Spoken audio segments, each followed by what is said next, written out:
This is Little Joe Raposo, and you're listening to Talkin Schmit. Hey. Talkin Schmit. I'm already not watching. It's cool, like tonight is the night. Damn, this is like the coolest thing I'm ever gonna do.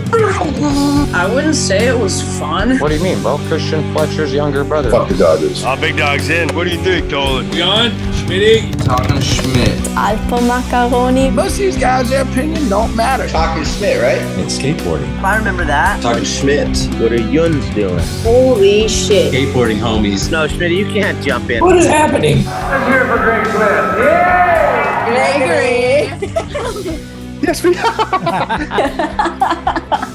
Wi-Fi check 1, Wi-Fi check 2. Woo! All right, warning, the following interview may or may not lead to stories better than Wonder Years and Stand By Me.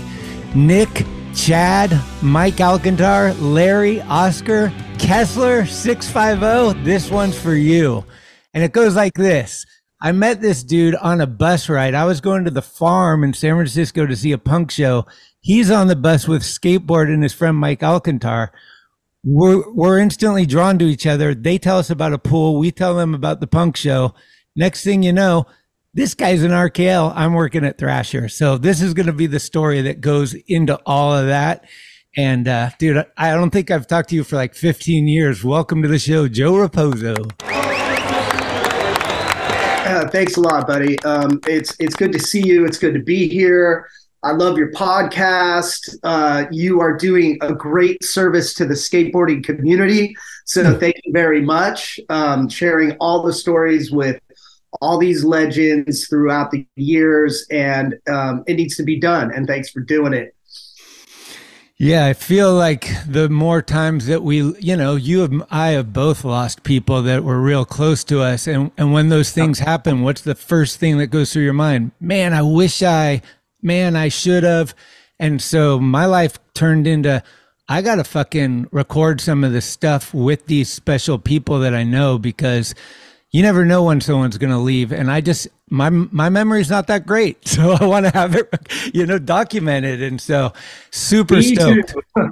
Me too. In fact, it's going to be really hard to remember this stuff. So I was actually talking to Mike Alcantar this week, and we were just catching up and then reminiscing about the old days, like San Mateo skates, like the Redwood City crew, how we all met.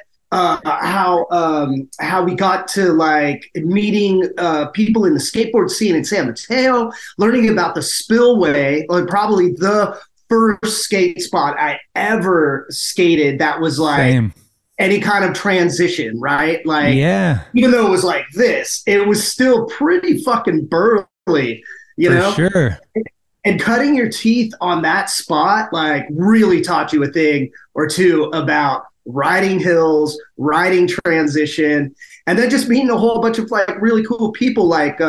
Who was it? Joel, who was pretty much the ambassador of the spillway because he lived up the hill, right up on Alameda or something, right off up there, right? Yeah. Yeah, he would come rolling down, I think, from his backyard down the hill with a shovel and a broom, and his whole constitution would be to roll down there and sweep it up and get ready for the day. And if you were on top of it to get there super early, you would see him, he would be there and he'd be getting everything ready.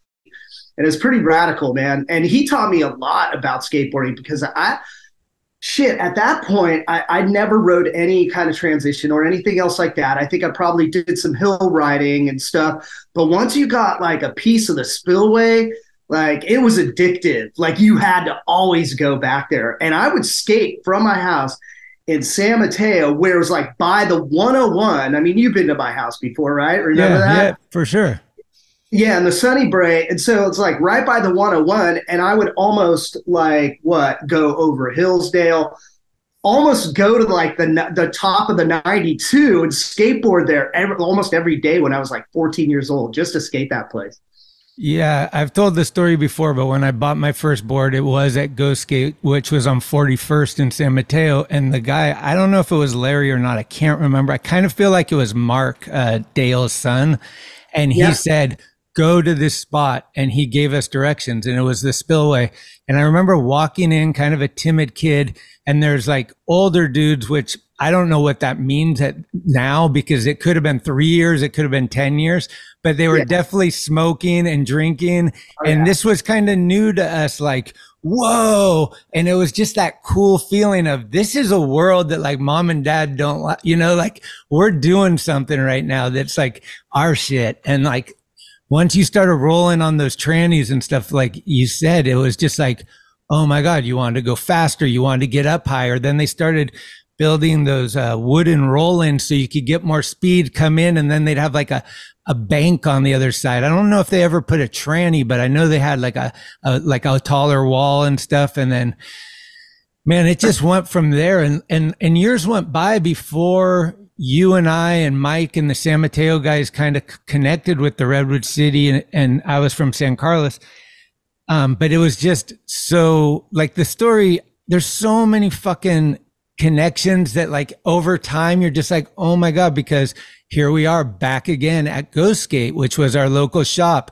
We're smoking weed, we're fucking drinking, we're checking out the new Gons when it comes in, looking at Mark Gonzalez in the mag saying, hope he's in every issue because he's our favorite, and like doing the run down 41st, hitting the ollie bump and learning wall rides. And then Oscar, I mean, there's so much that goes into it. Like Oscar Polchowski kind of, I feel like he kind of opened the door of connecting us maybe with Bryce, and that led us to Ray Meyer's ramp. And then Tobin starts coming down and Bryce is shooting photos. And the next thing, Mike's in Sick Boys.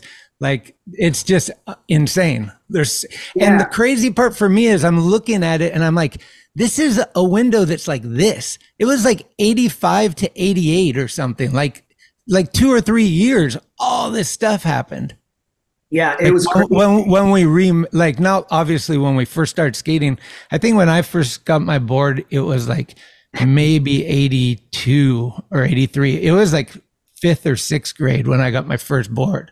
So yeah, but like, were you born and raised? Where were you born? Because I know where you were raised.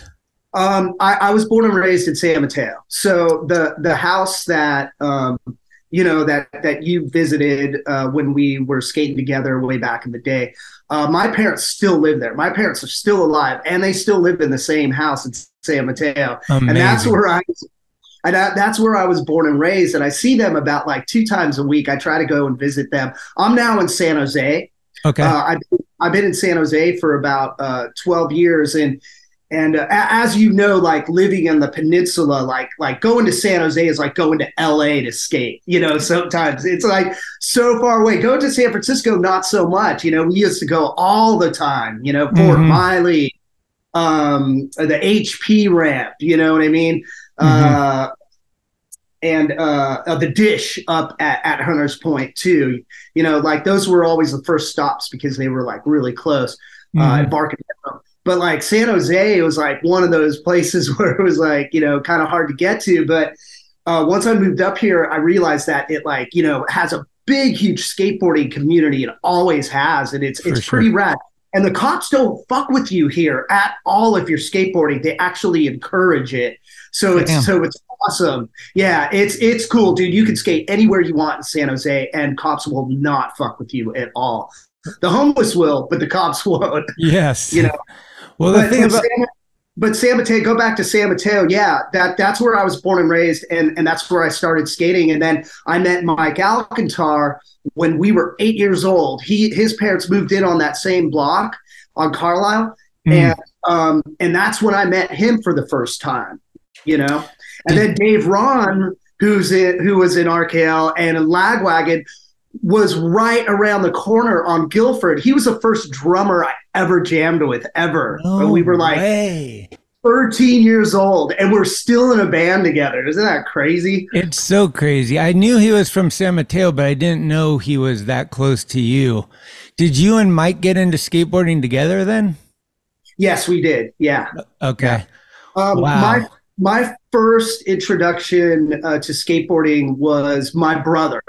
So my brother always had the cool toys. Like, my parents would never buy me shit. In fact, my parents were like pretty, You know, they were middle class, but like they would not. They were old school. They wouldn't spend a lot of money on extracurricular toys or activities and things like that. And my brother had a paper route, so he would buy the skateboard, he would get the BMX bike, and he would get all that stuff, and I would get the hand-me-downs. So my first skateboard was just like a Sims, and it was, I don't know what model it was, but I know it was a Sims. And it was pretty much, you know, like your token 70s banana board type of thing, just really thin, you know, like a 5-incher or something like that. And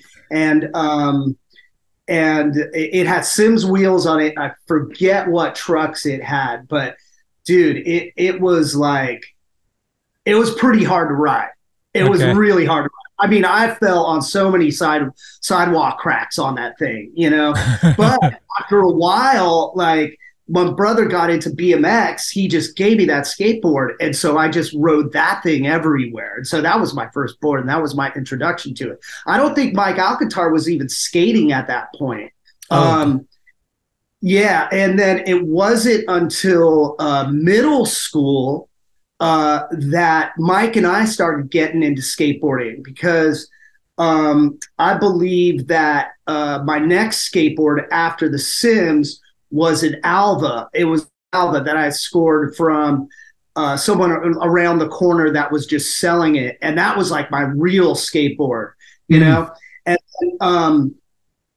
then we went to middle school, and that's when like, I think the skateboarding surge happened. You know, there was like the Caballeros, the Hossois, you know, like all those like gleaming glossy models that had everything, copers, tail guards, nose guard, you know what I mean? Like everything, like all the accessories, all the peripherals, like everything. And so that was like 6th grade for me. And I remember me and another friend of ours, like, and I know this is like bad skateboard karma, but like everyone would put their skateboards in the office, you know, to like save them so they wouldn't get stolen. And me and my friend ended up stealing a skateboard, a brand new Hossois, in the office. We're like, no, this is ours.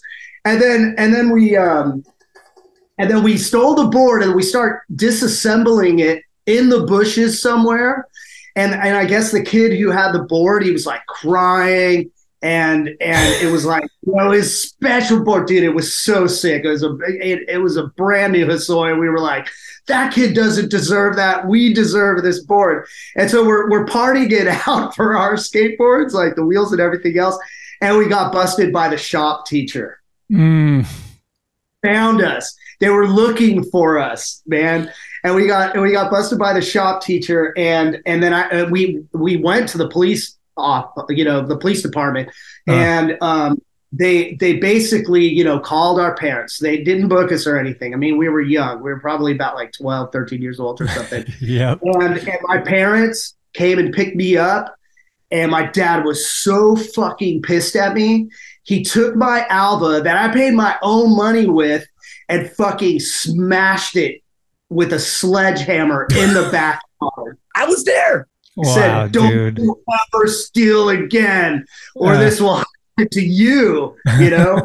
I was just going, oh my God, dude, this sucks. I mean, he fucking obliterated that thing. Like the trucks were all fucking bent. There's wheels flying. That thing was in slivers, dude. And it was like Tony Alva, and I was like, oh my God.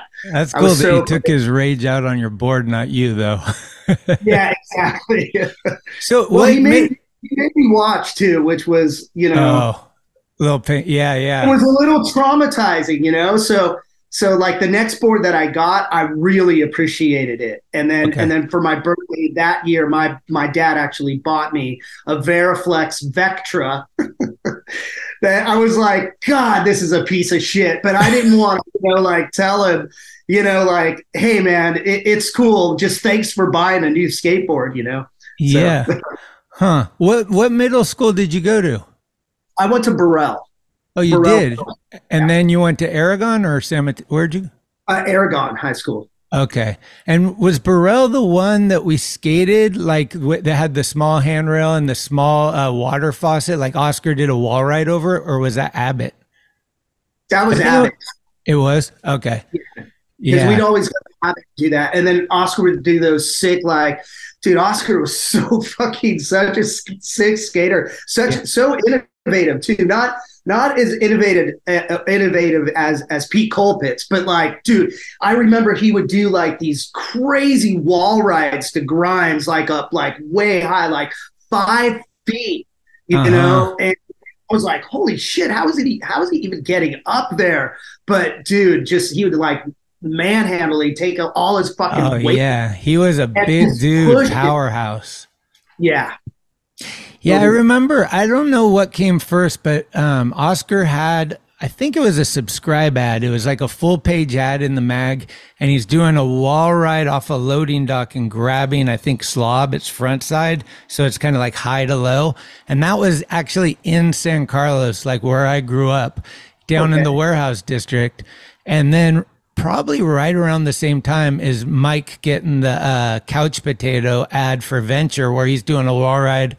I believe it was over Mickey Reyes, maybe, in that school. And that same day, Julian did the front board out in front. It was like, that was a crazy day. But like, these were huge influences for all of us. And it was also at a time that street skating kind of just started like taking over, and vert skating was dying, and there was this new thing. And you guys seem like, when I met you guys, you were already like jump ramp champions and like starting to do wall rides and stuff. And it was like really early on. And I just remember like a frontside wall ride with no hands was insane at that time. And those were going down in San Mateo and stuff. And then we would find the bank to walls, and like I remember Mark Kessler was the first person I saw board slide a bench at the mall, Hillsdale Mall, one of those wooden ones. He would just, and I think he put 2 benches together and did a double or something. But these are just like things I remember in my mind that are like, man, this is pretty good. Like what's in the mag right now, comparatively, it's better, but not that much better. Like these dudes are really good at skateboarding. And I was like, lucky enough to have like photography as a background, and I wasn't as good as them, but I was trying, you know, and I would be taking photos and stuff, and we just really bonded, and we had Go Skate as kind of our clubhouse, if you want to call it. Like Larry was always working. It was always a good time. We'd meet up there. Sometimes we'd meet up there early and go up to Pacifica, Devil's Pit, and Fort Miley. Chad Blakeney would do it, and then we'd come back. But yeah, I mean, too many memories. Yeah, so many memories. I mean, shit, like at that point, you know, skateboarding was our lives. I mean, like, you know, we would skate every fucking day, no matter what. Hands down, like we would skate.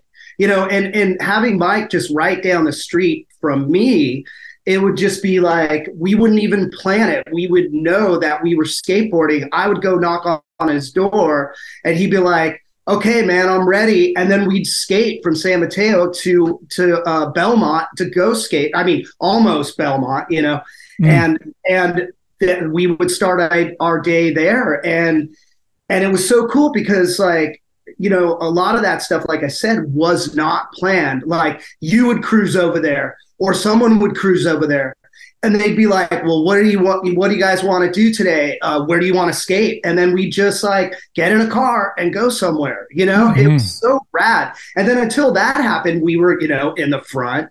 We were, you know, going down 41st. We were hitting that hip, just like you said. And then later on, we built that little ramp in the back in the parking lot and stuff. So there was always something to do, you know, and I loved Go Skate. I mean, if it wasn't for Go Skate, and even though I wasn't officially sponsored, I'd always say that I was sponsored, but like they got a lot of free work out of me, because I would just be hanging out, but they trusted me enough to go in the front and help customers and things like that. And I would do sales, but I couldn't, you know, do transactions.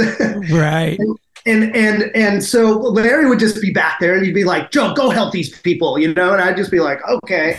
And I never got paid officially. I never got a paycheck from him.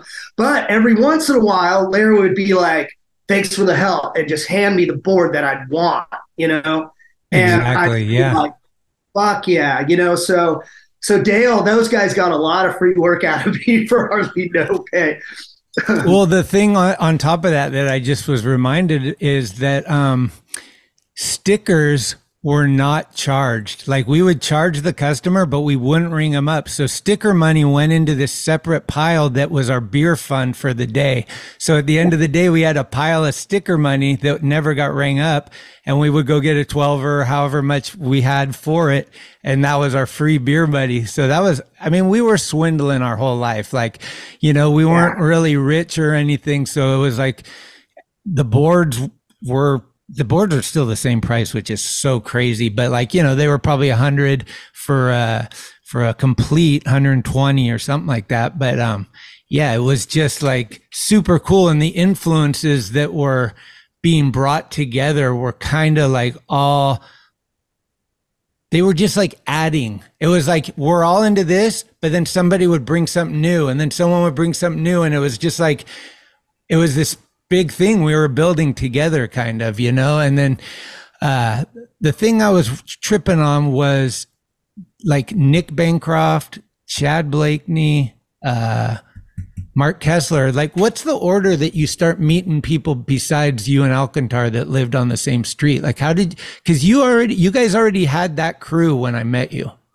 Yeah. So it all happened in middle school, right? Oh. So like I was basically like a rocker Hesher, you know, AC/DC shirts and shit like that. Quiet Riot, you know. This is like the early '80s, and then Mike Magana and Mike C. You remember those guys? Yeah, Bagania for sure. And then what's that other guy's name? I think he went to Sarah, right? Brad Ridgway.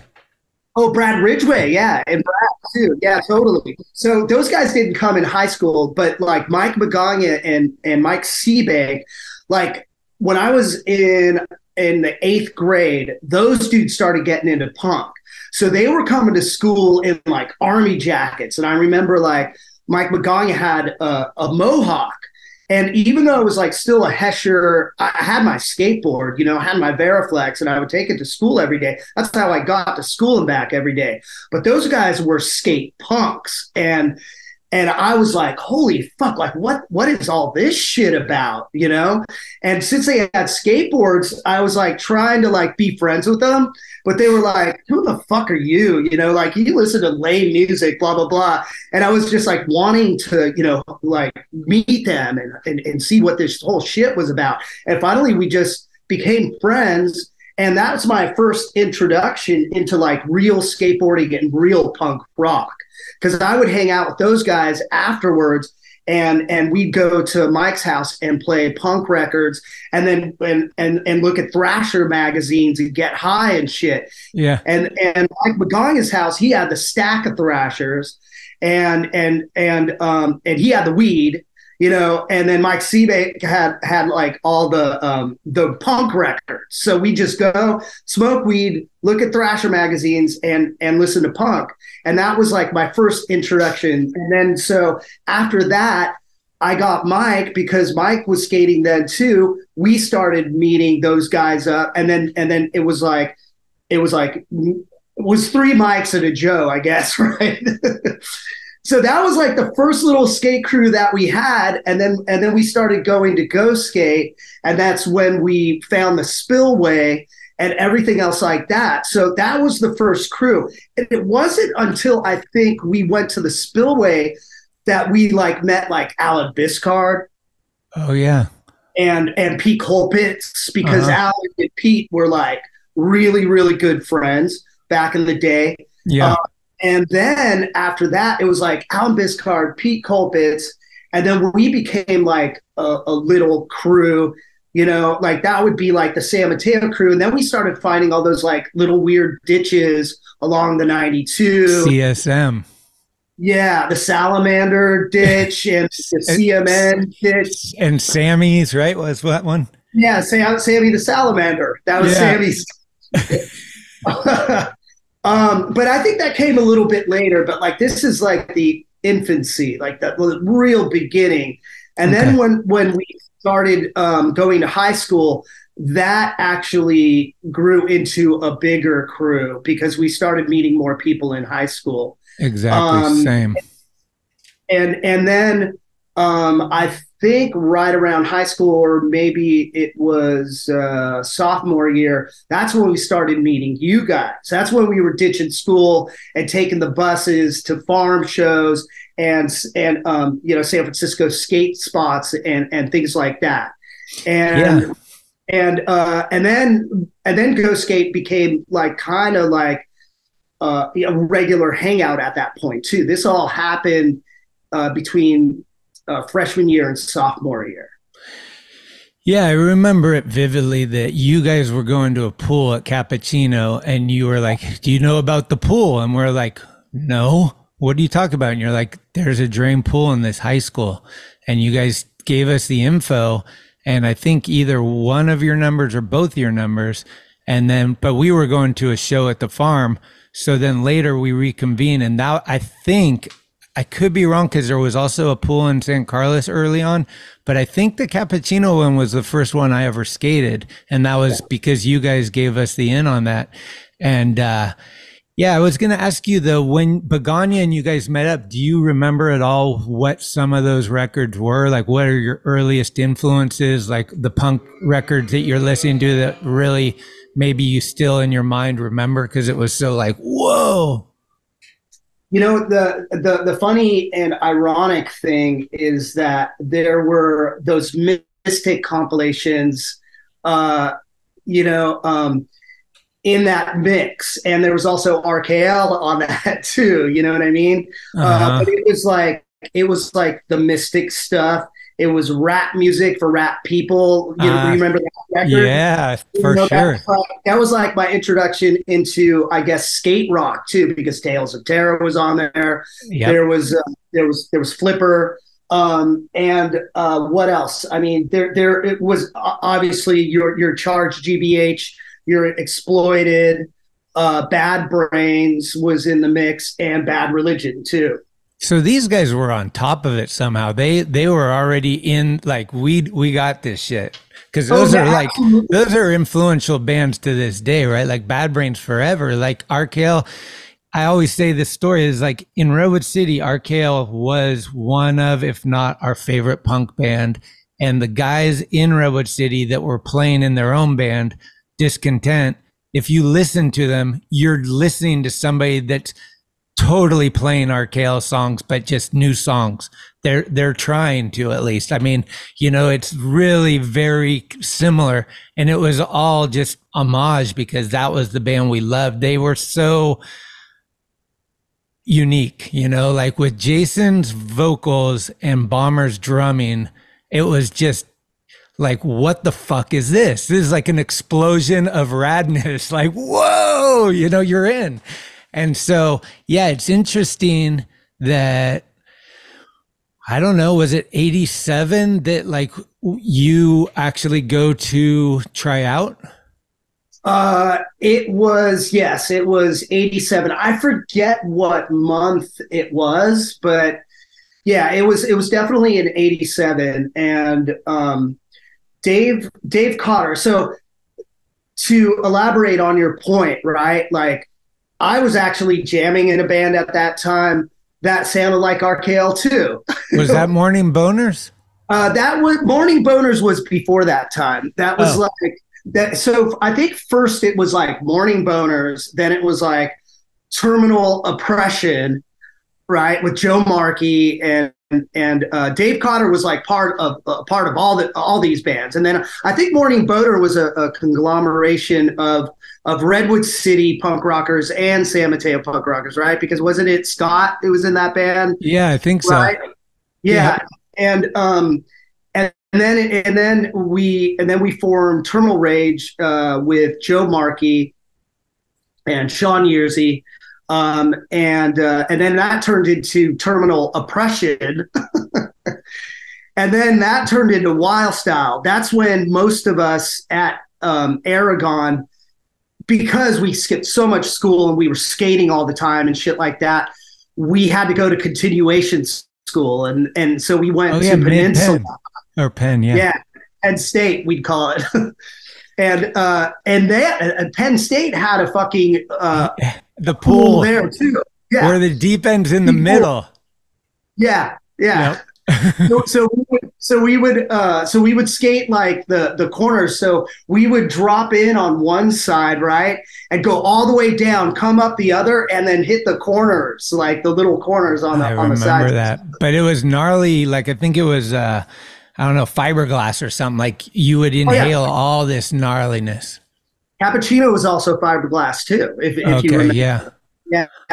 And then you would inhale all these fiberglass fibers and stuff like that. We didn't give a shit. Was Wild Style the band that kind of was similar to RKL? Yes, yeah. So it was Wild Style at that point. And basically we were like an RKL cover band, but playing originals, but it sounded like RKL songs too. So yeah, at that point, Dave Cotter had seen flyers for RKL looking for a bass player on Haight Street, and he was trying to convince me to try out for the band. But at that point, like, I was more into skateboarding instead of music, and music, even though I was like totally into it, it wasn't as important to me as skateboarding was. Like, I wanted to see if something could happen, like, Right.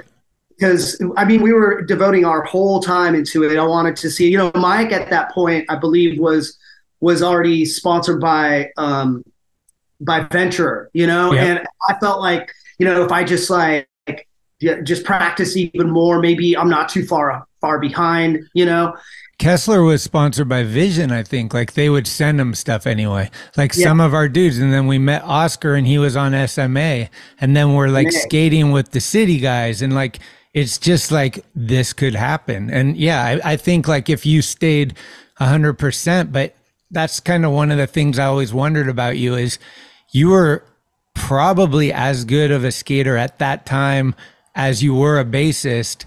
You were very talented in both areas, and it must have been like at some point you got to pick a road. You got to just devote everything to one, because you can't just be the jack of all trades. You got to be go this way and just fine tune this craft. And RKL is like probably a childhood dream. So getting that opportunity is like, well, let me see what this is about. Yeah. And I think the thing that made the choice for me is that when I joined the band and we did our first European tour, we got like fucking huge in Europe.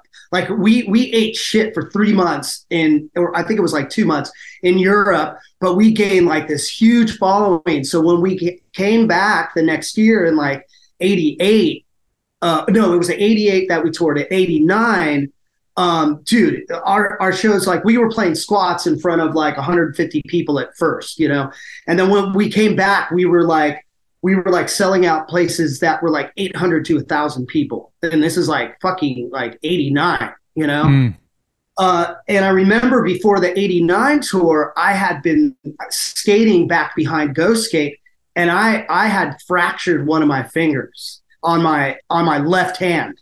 Uh-huh.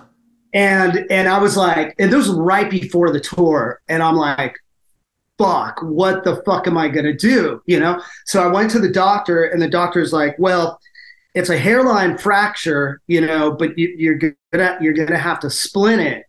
And so I did that whole tour with like a fractured finger on my left hand, and I would ice it every night and then heat it up, like put it in really hot water before every show to play. And then I would splint it when I wasn't playing.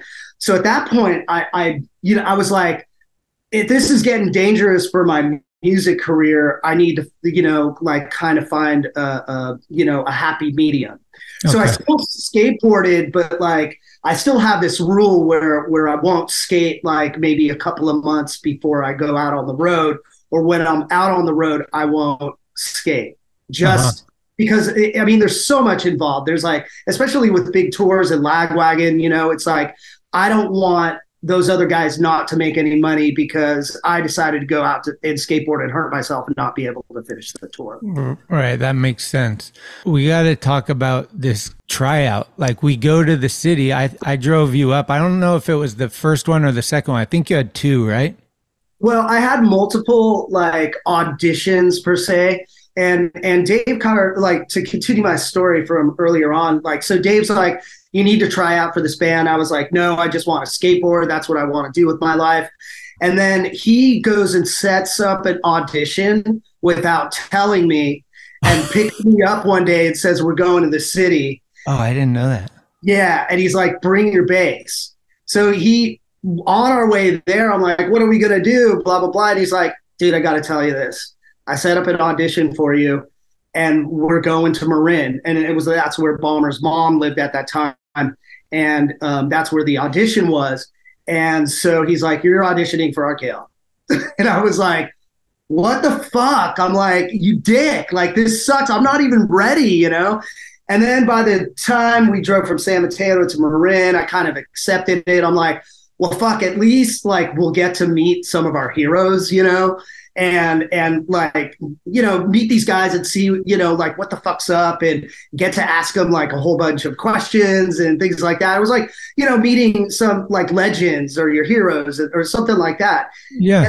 And so we were like, this is cool. So we went up there and we just sit at Bomber's mom's house. And no one was even there. It was so weird. It's like, Bomber's mom is like some hippie, and she's like smoking weed, and she's just all like, oh, hi guys, who are you? You know, like, we're like, we're supposed to be here for an audition. We're supposed to meet Bomber here. And she's like, oh, okay, all right, that's totally cool. Do you guys want some weed? Do you guys, you know, want something to eat? And we're like, we don't know what the fuck to think. You know, we're like fucking like 16, 17 years old or something, and we're okay. And then she's like, go into the room and just wait for him. So we're sitting in fucking Bomber's room.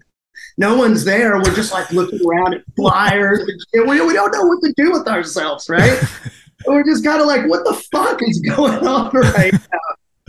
It's just, it was amazing. And then Bomber and Barry come rolling in, and they're like, hey, what's up, guys? You know, like, how's it going? Like, sorry to make you wait. And for, you know, like, two kids from the suburbs, you know, nice, squeaky clean kids. Well, we were totally squeaky clean. I mean, we partied and stuff, but like, here come two like pretty fucking burly, crusty fucking burly guys, like, from the city, and they stink, and they're like, you know, but they're cool as fuck. Like, we're like, whoa, these are like two of the coolest people we've ever seen in our lives, you know, and heroes. Stuff like that too. And then Bomber comes in, and Bomber's like the regular Bomber. He's just like, you know, off the rails, and like all this wild energy and shit. And he's just talking, and he's telling stories how he just got over Hep C and stuff like that. And like, first impression. We're like, dude, can we catch this? Like, what's Hep C, dude? You know what Hep C is? Is that contagious? Yeah. Oh, fuck.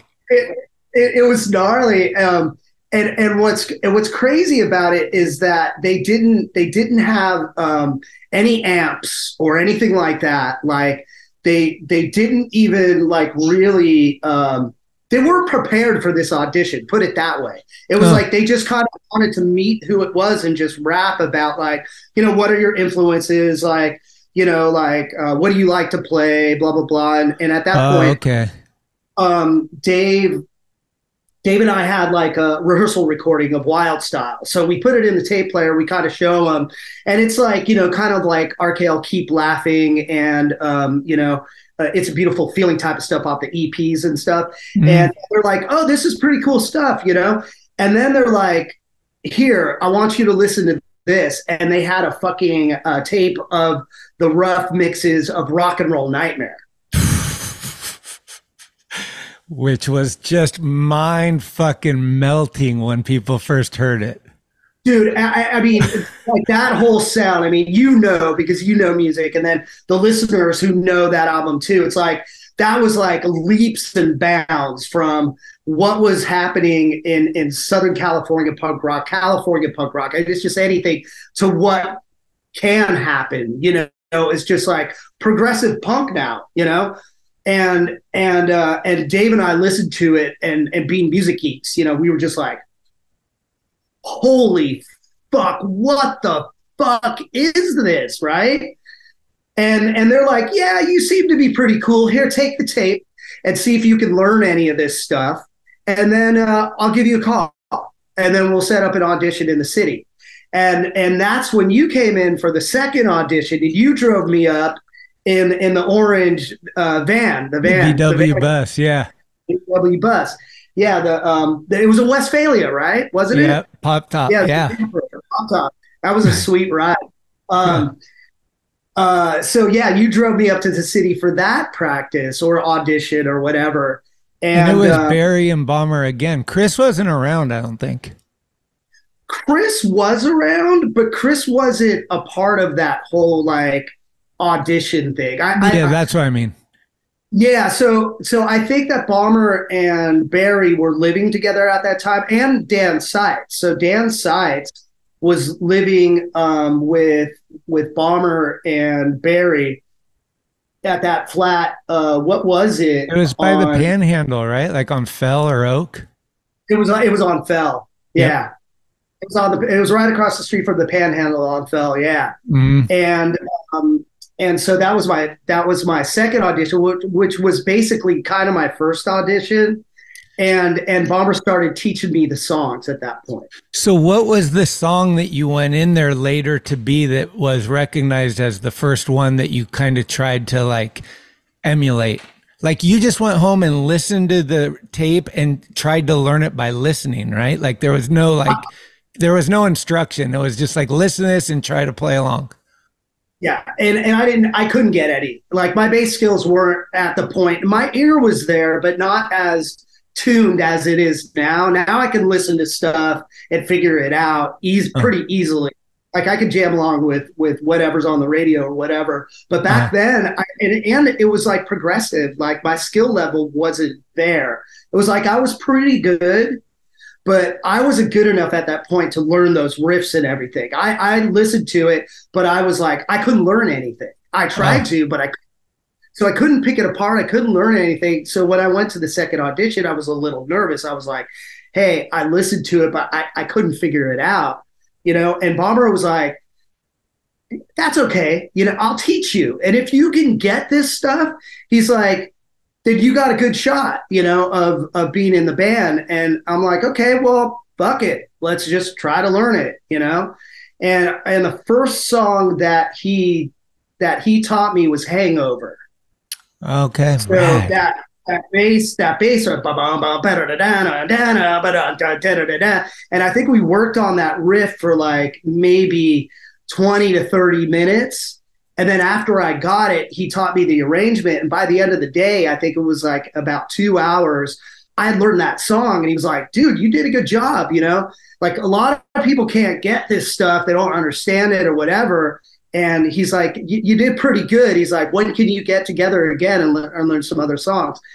And, I was like, yeah, I could do it later on this week or next week or whatever.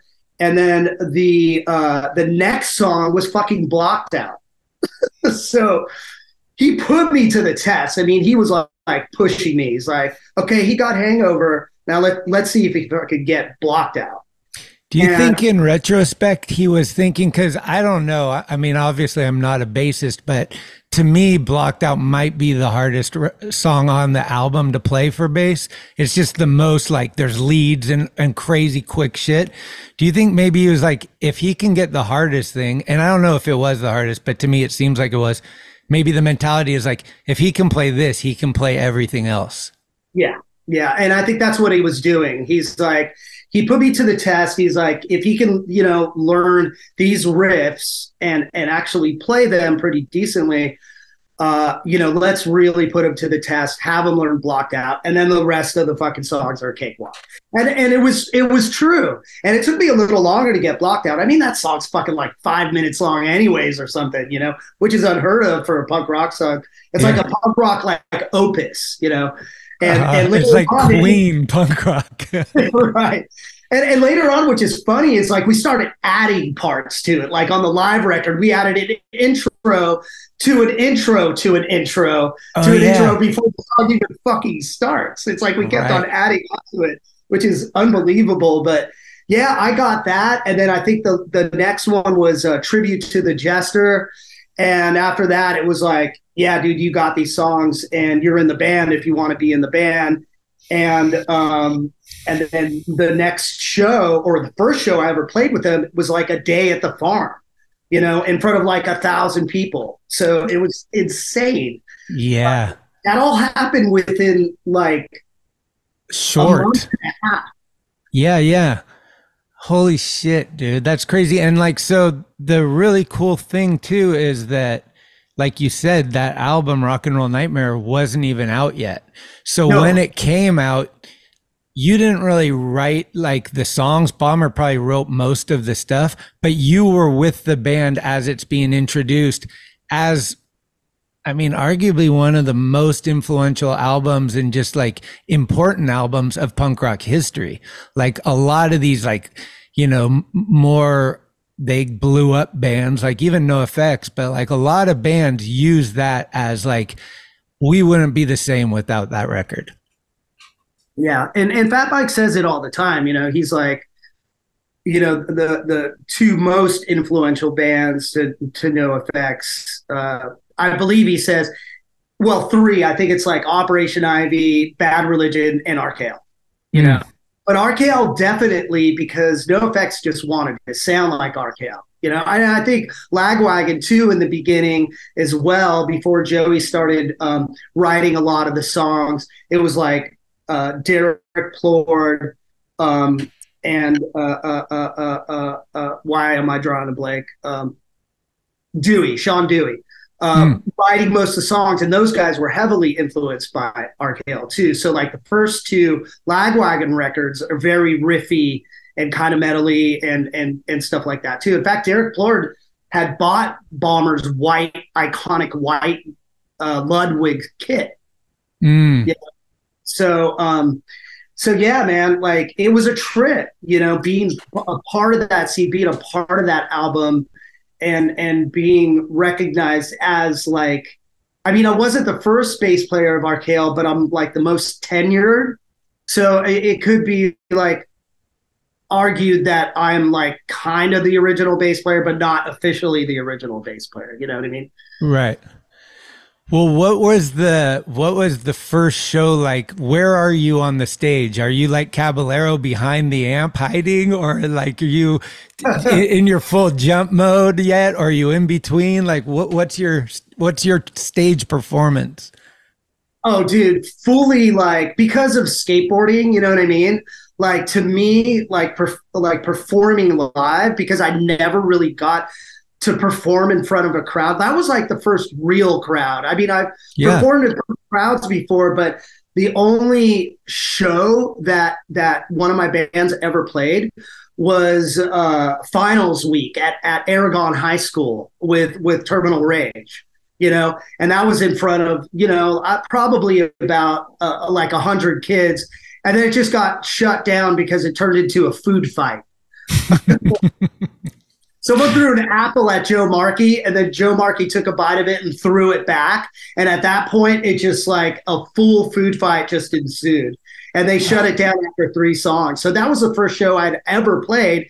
And then doing a day at the farm in front of like almost like 1,000 people. And because I was skateboarding at the time, I was like in full jump mode already, because the performance to me was like, like run, like a skate run. You know what I'm saying? Yeah, so it's always the same. You go to see a band that you love and they don't move, and you're just kind of like, like they could be the greatest band, but you want to see at least something. They don't have to go full Richter, but you need them to I mean, otherwise you could just sit at home and listen to the record, right? Right, totally. And at that point, I mean, RKL had been touring for a long time. You know, they already had albums and EPs under their belt, and they've done tons of shows. So the rest of the band already had like really good stage presence. I mean, you know, Jason Sears is one of the best frontmen in punk rock for sure. And those guys are already jumping around, and Bomber, the Fury behind the drums, and Barry, Chris shredding solos. It's like I just naturally fell in with a band that was already just so professional and so good at what they did. And I just like, that was so influential to me. I just started fucking rocking out like immediately. And who was on that bill? Was Bad Brains on that bill? Who else was on Day at the Farm? No, Bad Brains was not. I believe it was Verbal Abuse. It was DRI. It was MDC. Who else?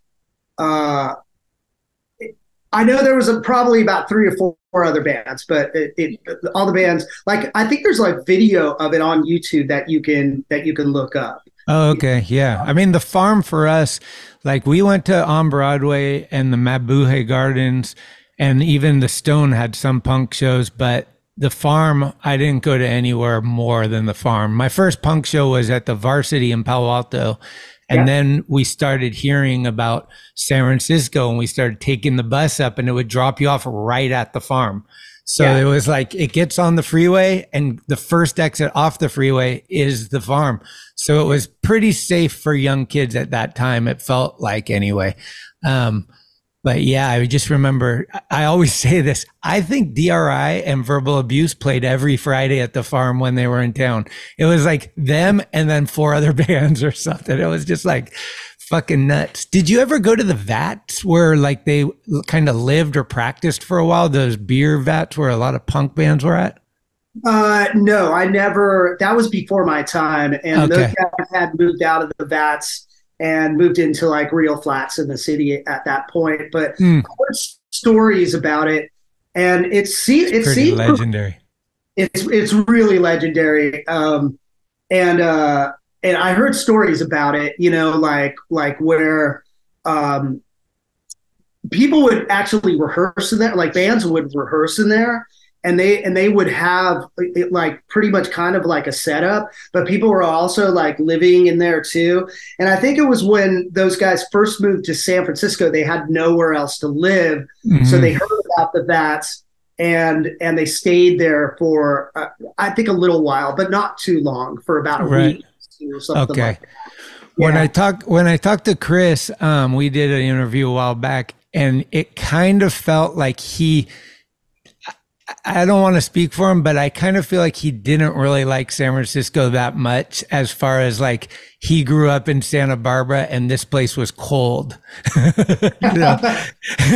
Well, I mean, yeah, like think about it, like the 2 different places, it's fucking totally different, you know? Yeah, like, and then they're living in the vats. I'm like, you didn't get Yeah, you were like surfing every day, like fucking beautiful weather, you know, where there's beautiful women all around you and rich people and shit like that, you know, and you're just at the beach hanging out, having a beer with your shirt off, and then you move to San Francisco. You're in the vats. Who is like the guy that you kind of connected with the most in the beginning? Like when you're all together, like who are you kind of buddying up with maybe more so than the rest? For me, I think it was me and Chris Rest who buddied up more. Oh, right away. Right away, I think we clicked a little bit more. You know, I mean, obviously, Bomber and I were really good friends, and Barry too. You know, but Chris, because he's like a little more mellow than those guys at that time. You know, Bomber has a wiry type of energy, and Barry also like had wiry energy, and he was like always up in the San Francisco scene. It was always going to shows and stuff, and you know, so it was like a lot of stuff going on, and I was just like a teenager. So Chris was like kind of more my speed because he was a little more mellow, and you know, he just, yeah, he was more mellow, and we would talk about music, and and kind of bond more over music and stuff. And it'd be more of like, kind of a cool little trip. So I ended up like going up to the city and staying with him more than with Bomber and Barry. And I think it was Chris Rest and I who bonded first really well, even though that like I did have a special bond with everybody in the band, but definitely Chris Rest, I think so, a little bit more. But I hung out with him a lot more. Right. And how soon is possibly, I mean, this is one of my biggest highlights for sure of my life, that we drive down to Santa Barbara, where the band's from, to play with the fucking Ramones. Are you kidding me? Like we're with Dead Ted. I'm like, what the fuck is going on? I'm meeting all these people that they sing about, and we're going to play with the Ramones. Like, you just like pinch me. I'm fucking dreaming. Like, this is crazy. And then like, what is it? Bomber or somebody's, I think Bomber's pedal breaks. So the Ramones didn't let him use it. So they ended up going to some local place to get another pedal. And the Ramones actually played before RKL. Like RKL ended up headlining that night. I think it was Goleta. I'm not sure where it was exactly, but it was in Santa Barbara somewhere. Yeah. That's pretty early. That's before the European trip, right? Yeah, that's well, let me think about that. I think that might have been, I think 88. Yeah, you're right. That was before the European tours. Yep. It was. So fucking nuts. I know, right? Remember going to the China Bowl too? That skate spot out there? It's like fucking it was like a Burly Devil's pit. Yeah.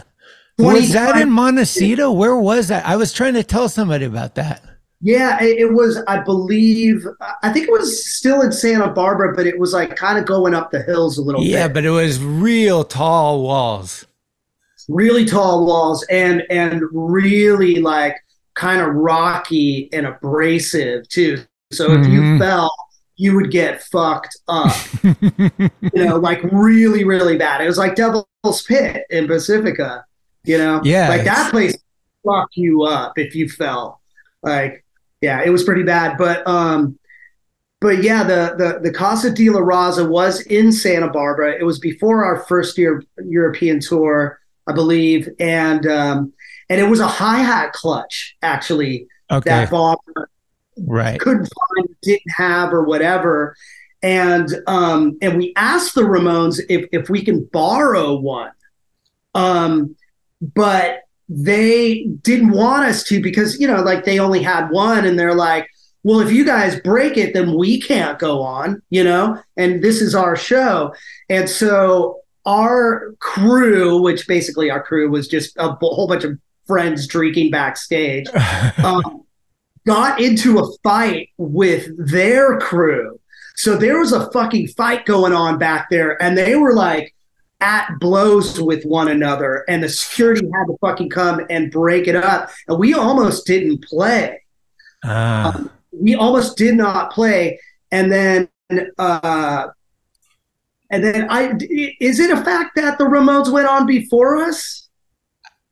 I want to say it. My memory, like I said, my memory is not 100% excellent, but I do believe that they did go on before, but I could be wrong. I definitely was there, and I felt like that's how it unraveled. But do you feel it was different? I might have felt that maybe RKL did, but we started like super late.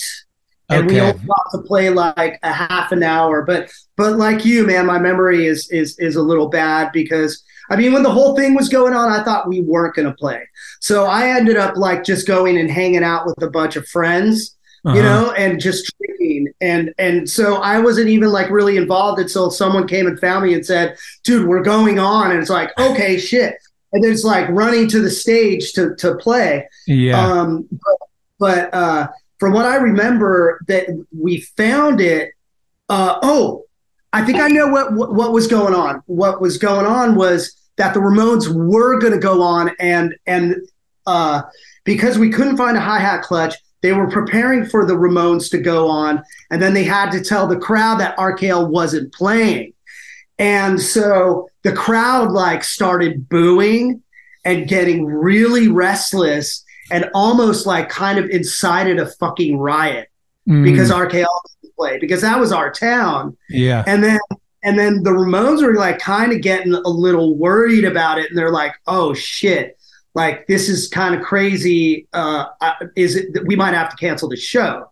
Yeah. And then we found the hi-hat clutch and got on stage, and we only played for about a half an hour or so. So we did actually play, and then the Ramones went on afterwards. Okay. From what I remember. Yeah, that sounds like it could be possible. Yeah. Yeah. It is a little foggy. That was 35 fucking years ago. So it's kind of, it's like, you know, but I mean, just like literally looking back, I've done a lot of things, and that still ranks up super high with like, man, when I tell people that, they're like, no way. And I'm like, yeah, I was there. I had lost the shirt, but I had the shirt forever. It was too small and almost too faded, but I just kept it forever because it was such a fucking badge, like for me, you know, like that was an amazing moment. Like it was really like fucking, I can't even overemphasize it, but yeah. Let's get into So me too. And sorry to cut you off, but like, I just want to say that like playing with the Ramones for me is like, come on, man. That is like such a bucket list type of thing. Right. And that shirt, I still have that shirt, that original shirt. Yeah. And after the show, I got it signed by the Ramones. Smart. I went upstairs and met the band because, I mean, come on, man. It's the fucking Ramones. And we're playing with the Ramones. I have to meet the band. So I went up there, and they were really cool about what happened. They were just all like, yeah, so, oh, you're from RKL. They were like, nice to meet you. And sorry about what happened. But, you know, like, I hope you understand that we can't be giving out parts for our gear. And I was like, wow, I can't believe that they're apologizing to me about it. They could have been like, hey, fuck you for fucking getting into a fight with our fucking crew and shit like that. But they were super cool. They signed my shirt and gave me a slice of pizza. And I still have that shirt. Dude. And it still has the signatures on it. But even though like it was signed, I wore it like a fucking badge of honor. Yeah. And all of them are faded, but you could still kind of see it. And it was the original lineup of the band too. I mean, Marky lineup, but dude, like Joey and Johnny and Dee Dee. Yeah. I mean, fucking come on, you know? Insane. Yeah, dude.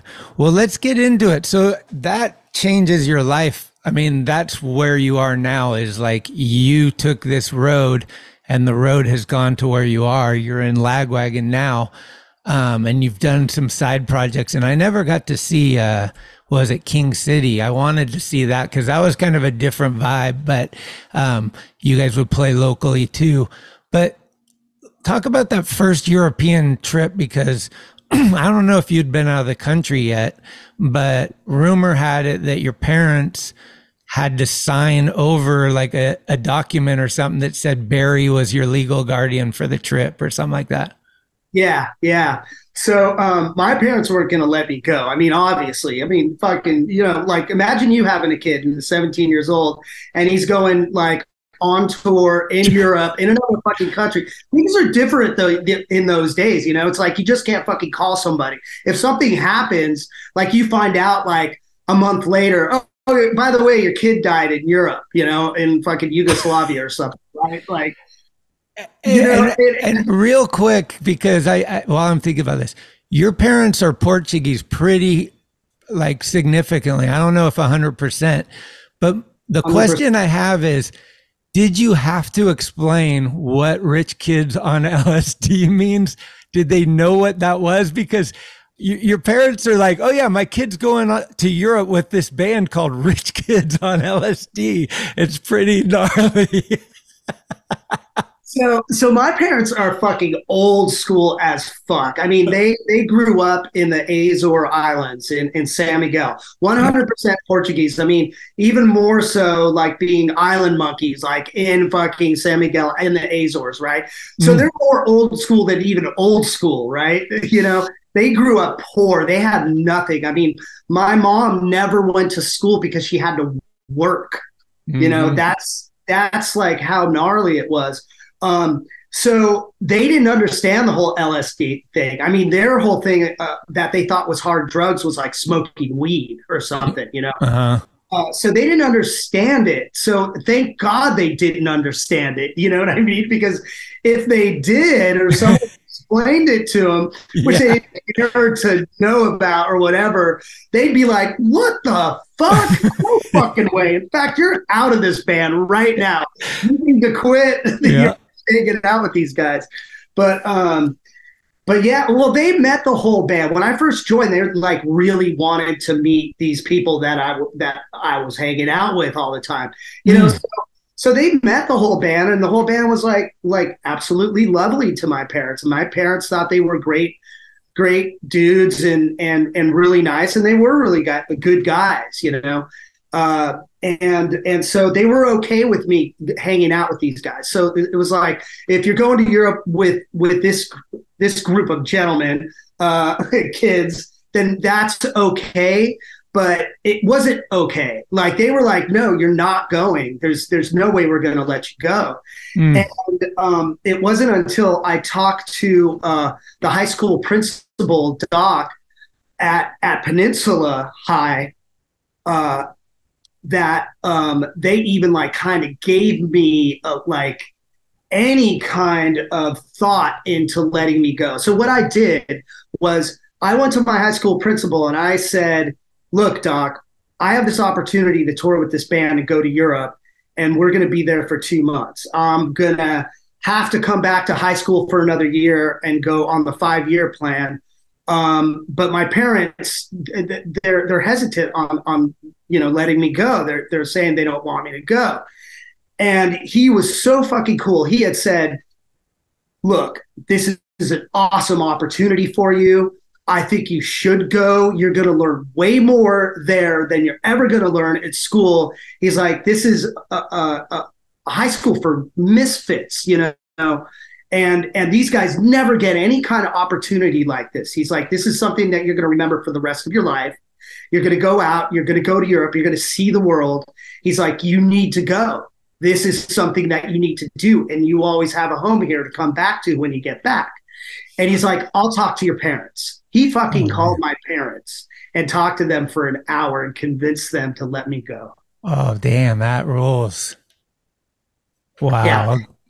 It was Doc, and it was my sister too, because my sister was always supportive of the band and everything. She would drive me before I even had my license to the RKL shows and stuff like that, and to the city for practice and things like that.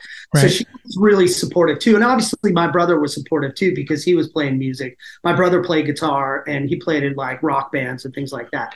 So like my whole family was pretty supportive of it. You know, my parents, I don't think they really understood what was going on, but they knew that like if it was something I loved, they were like supportive of me and wanted me to do it. And so they convinced, you know, like my parents to let me go, and they let me go. And so in order to let me go, they had to sign over legal guardianship to someone. And I don't know if that made them feel better. Maybe it did make them feel better that like, if shit happened, we could try to sue this guy and it's his responsibility that I died in Europe. Barry's like, I got him. yeah.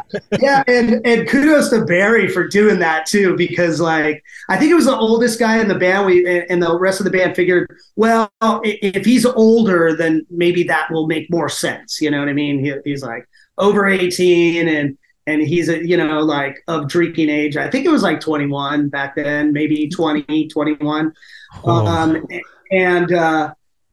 And so Barry was the guy, and he's like, yeah, man, whatever. Like, fuck yeah, I got your back. I'll sign this shit.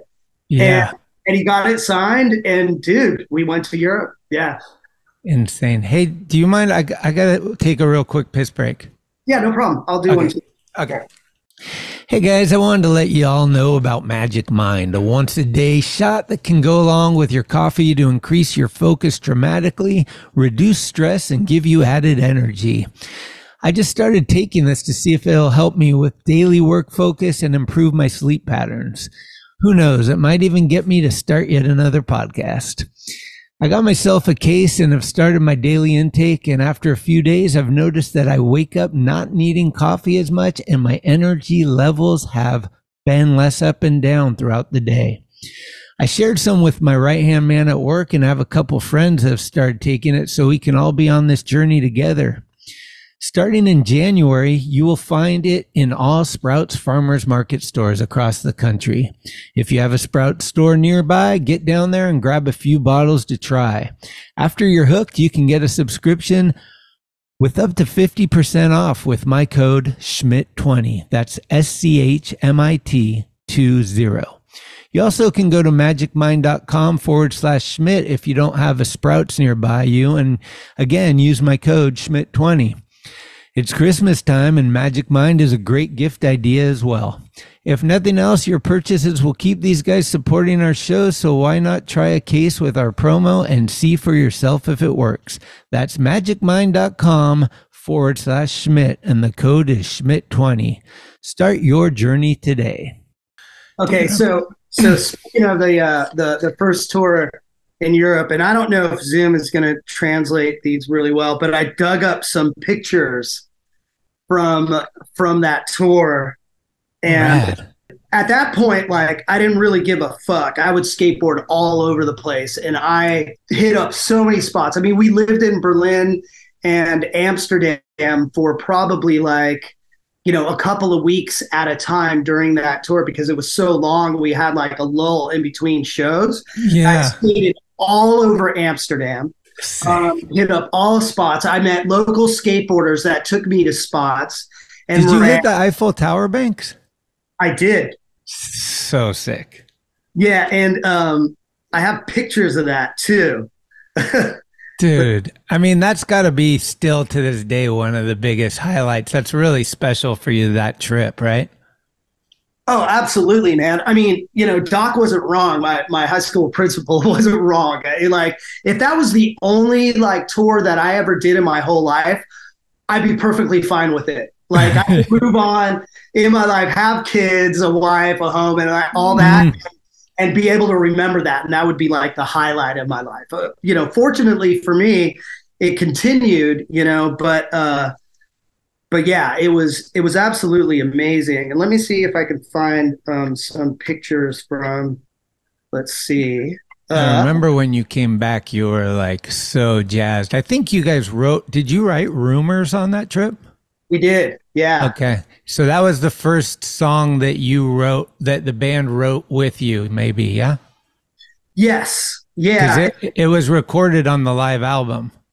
It the was. Rumor, it's a lie. Yeah. Rumor, it's a lie. I had a few pictures from there, but I think this is the only one that I can find. Oh man, damn it.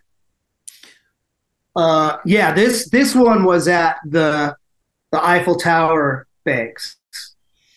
Right here. Oh yeah. Bring it up a little higher. There you go. Oh wow. Yep. Frontside ollie. Frontside ollie at the banks. Yeah. And yes. And then there's a few others as well, but I don't know why they're not in this stack, but there's a few pictures of me skateboarding at other spots. This is a skate park that I got to skate. Jesus. Metal ramp. This is all on the first tour. That's amazing. And, yeah. I mean, you're just like a kid in a candy shop. Just like, dude, I'm going on tour to play music in a place where there's tons of shit to skate. I got to do it all. Oh, yeah. Sick. That's like an indoor street course or something. Yeah, it is. Oh, man. let's see, like, dude, it was rad because like wherever you went, there would be like spots to skate, and this is like a truck stop. Damn, just a hip? Yeah. So cool. Yeah. Well, nice, dude. So cool that you have those photos. Yeah, and then here's one too. It's like just a bunch of old photos, and this is when I first started skateboarding. So this is probably like 8th grade when I met Mike and Mike. The nose pick in the backyard. Ah, yep. Sick. Yeah, I was gonna say, I feel like maybe all you guys, but especially you and Mike seemed like you definitely had the sense that style mattered early on. You know, whether it be like the Jimmy Z's and how you would wear your pants, or like, you know, the beret, like we were trying to emulate Cab maybe, or somebody that we saw, but like how you did your tricks was equally as important as like what trick you were doing. You know, like it's like if you did a shitty kickflip, it didn't matter that you did a kickflip. Like you save it, like learn how to do that better, you know?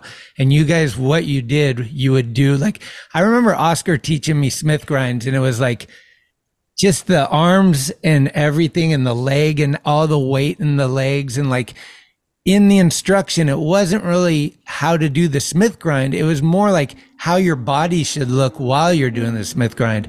And I always remember that as like, that was him subconsciously maybe teaching me style, you know, like you want to do it like this.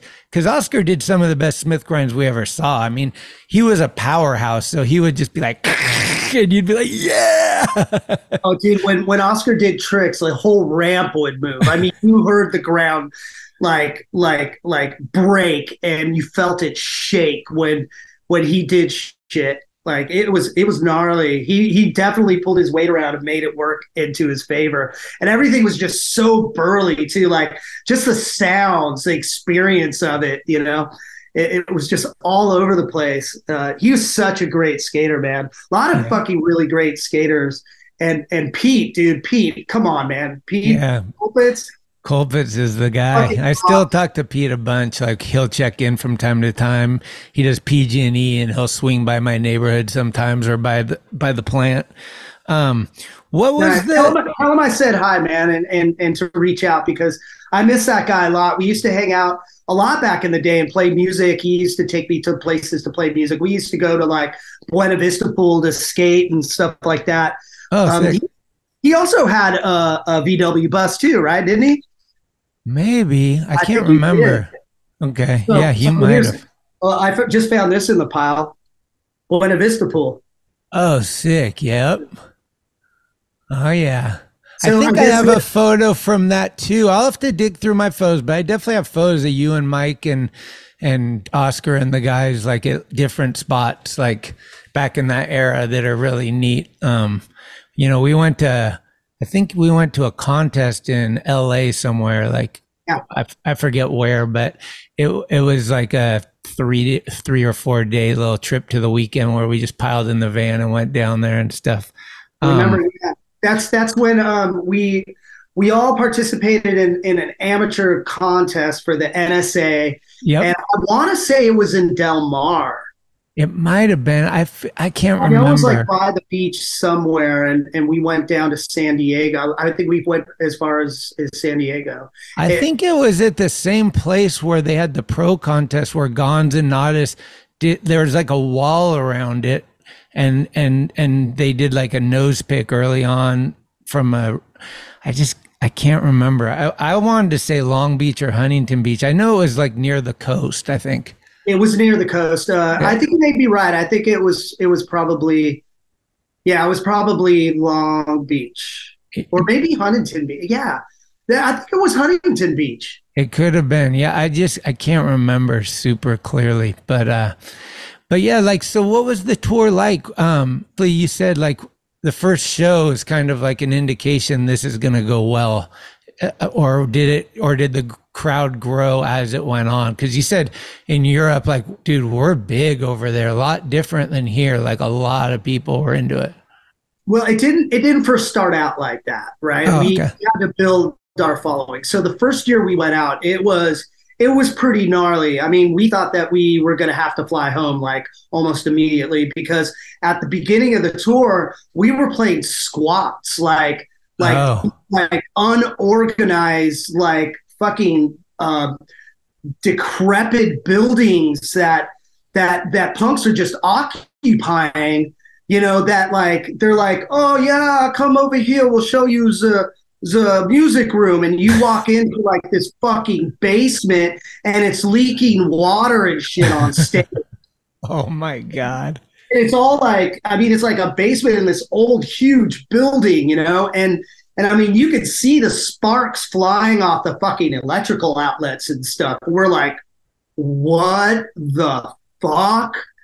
We're gonna fucking play it. We're like, dude, is this safe? Yeah. It's okay. We play it all the time. It's fine. And we'd play these squats, dude. Like, I don't know, it'd be like 50 people, and it'd just be like the household at first, and we'd be getting no money but like free beer and free food, right? And then move on to the next. And then was someone funding the trip?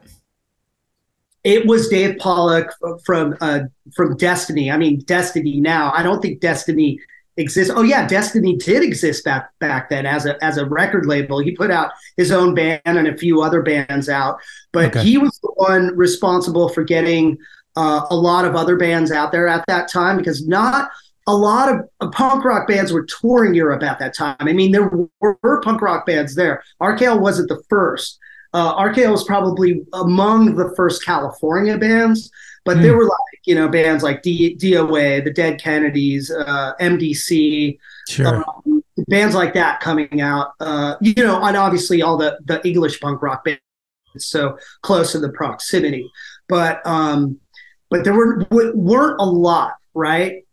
That's why I think it became popular very, very fast that bands from the US were coming over, because that was like kind of a rarity. And so Europeans would like come out and start seeing these bands, because like, oh, we heard about these bands from the US, so we got to go to these shows and check it out. But the first couple of shows, man, we were fucking scared. You know, like we're in a rental van that has like fucking constant fumes coming out and gas. And we're like cruising in this thing with all of our equipment. There's no place to sleep or whatever, right? We're just going from shithole to shithole. And this is like probably about the first week and a half. Then it was weird. It's like things just started happening. Like word gets out that this band is over here and they're playing these places and they're pretty good, you know, like you guys have to go out here and see this band. So it just kind of like, it got a little bit better and a little bit better and a little bit better. And by the end of the tour, it was like, there's like 500 people, like 800 people at like Van Hall and like in Amsterdam, you know, at this squat. Like we played there, I think in the beginning, right? When we started the tour, and then came back 2 months later at Van Hall at the end of the tour. And it's like fucking shit ton of people, like, and they're just going off. And we go home and we're on a huge high, you know, like we're like, fuck, this is radical. And then we're planning our next trip back, you know, and then, you know, obviously we stay there for a little bit because we recorded live in Berlin, but that was all Dave's doing, you know. He's like behind the scenes going like, dude, you know, you guys have to stay here for like another couple of weeks. He's like, word's getting out. I'm getting great offers. He's like, you know, if you guys stay another week, I mean, this is after 2 months of touring. He's like, you guys could finally see a profit and come home with money. You know? Oh man. So is that kind of when you're like, okay, let's try to write a new song to include with it? Or had you been writing a song on the road, or how did the rumors come out? So, I mean, at that point, you know, we're all just like, kind of like when we were like skateboarding, we're all just all encompassed in music. So we're all just jamming all the time, like no matter what, if we're staying somewhere, everybody pulls out the guitars and we're just jamming all the time, constantly. And we're just constantly writing stuff, you know? So Bomber, of course, he's like, he's such a musical genius. I mean, it just pours out of him. It just it's like no problem, and then he just started writing the whole rumors thing. And he's like, I got a song for you guys, and then we all sit in a room, hash it out, learn it. And it's like a new song. And then he has like 4 other ideas that we never had the time to kind of learn or whatever. But he's like, rumors we could put on the album. We could play it live. And it was based on an incident that happened on that tour in Hamburg. And back then, I guess it's kind of like the same thing it is now, where it's like, people are very PC and you need to do things a certain way. And especially if you're from America, you're obviously a piece of shit and you're capitalist and you're basically everything that's bad about the world right now. It's like Reagan era United States. Europeans were not into that. Yeah. But we were at a bar because we were obviously all partying at that time. I mean, it was like 17 years old. I could go into bars, any bar I wanted in Europe, and drink and order a drink, and it was totally fun. It was totally cool. I mean, I could.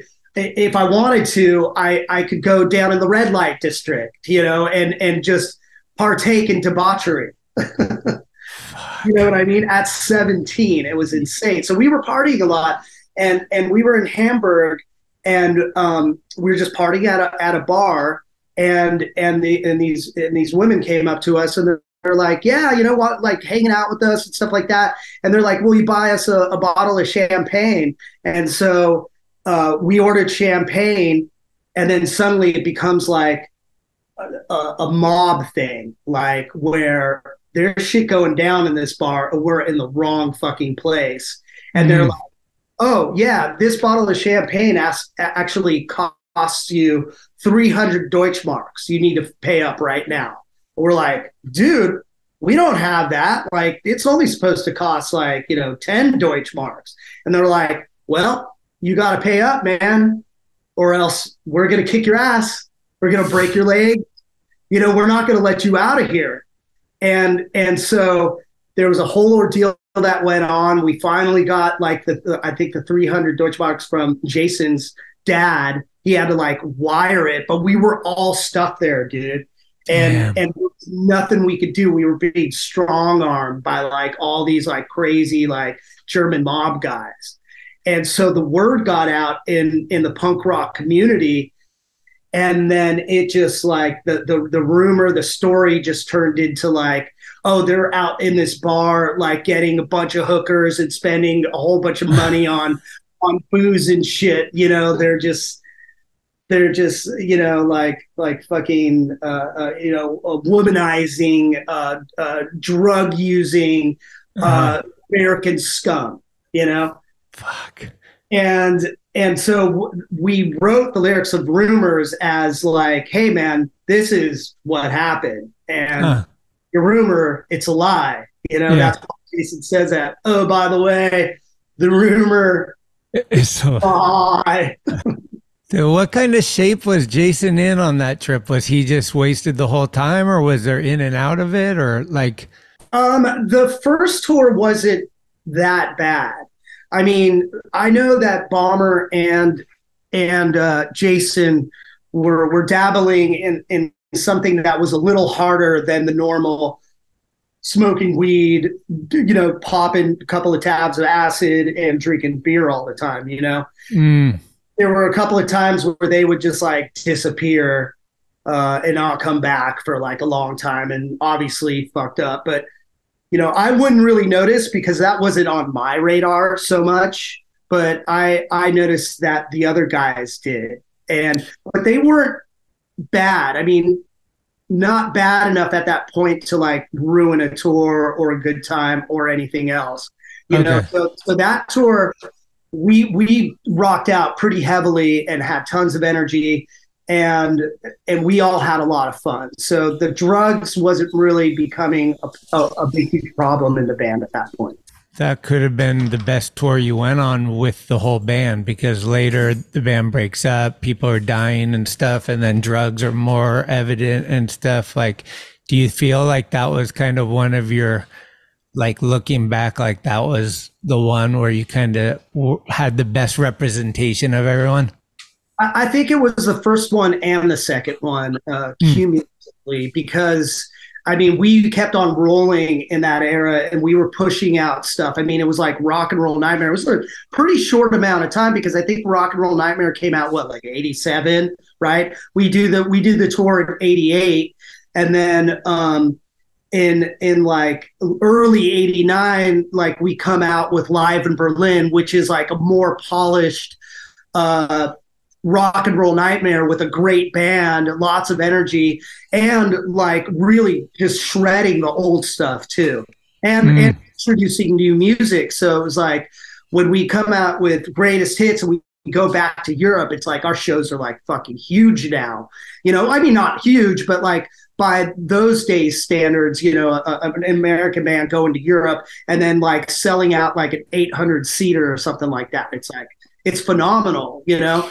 But towards the end of that tour, that's when things started to get really rocky because the drug use became a lot more, and it became more evident and kind of not getting in the way of shows or whatever, but like kind of getting in the way of the comfort of the band, because there were like a little more fights and things like that. And then Bomber was like, wanted the band to kind of go in a different direction because, you know, he wanted to be challenged musically. And so he wanted to try different stuff, you know, and Jason wasn't really pulling it as a singer because Bomber's vision of what can be, you know, needed a singer who was a fucking opera singer. I don't know, but like someone who can like have versatility, you know, and Jason was a great singer, but obviously he had his own he had voice. His niche, right. Huh. Niche, you know. Crazy. So and then we sorry to interrupt you, but I just wanted to lead up to this because like here we are, we go back to Europe for a second time, right? I mean, we just fucking kill it. And then like other bands are finally hearing about us, like going to Europe, and we're talking to other bands like Bad Religion and No Effects. I mean, No Effects had a poster at that point when they were coming to Europe that said, in order to bring people to their shows, it said No Effects, Friends of RKL on their tour poster. Fuck. At that point, it was crazy. And then Bad Religion was even like, we were talking to those guys and they're like, yeah, dude, we just went to Europe and all we could hear, like all people would talk about is RKL this and RKL that and RKL this. And then we end that tour. And then our next show that we play right before we break up is we play the Reseda Country Club and sell it out.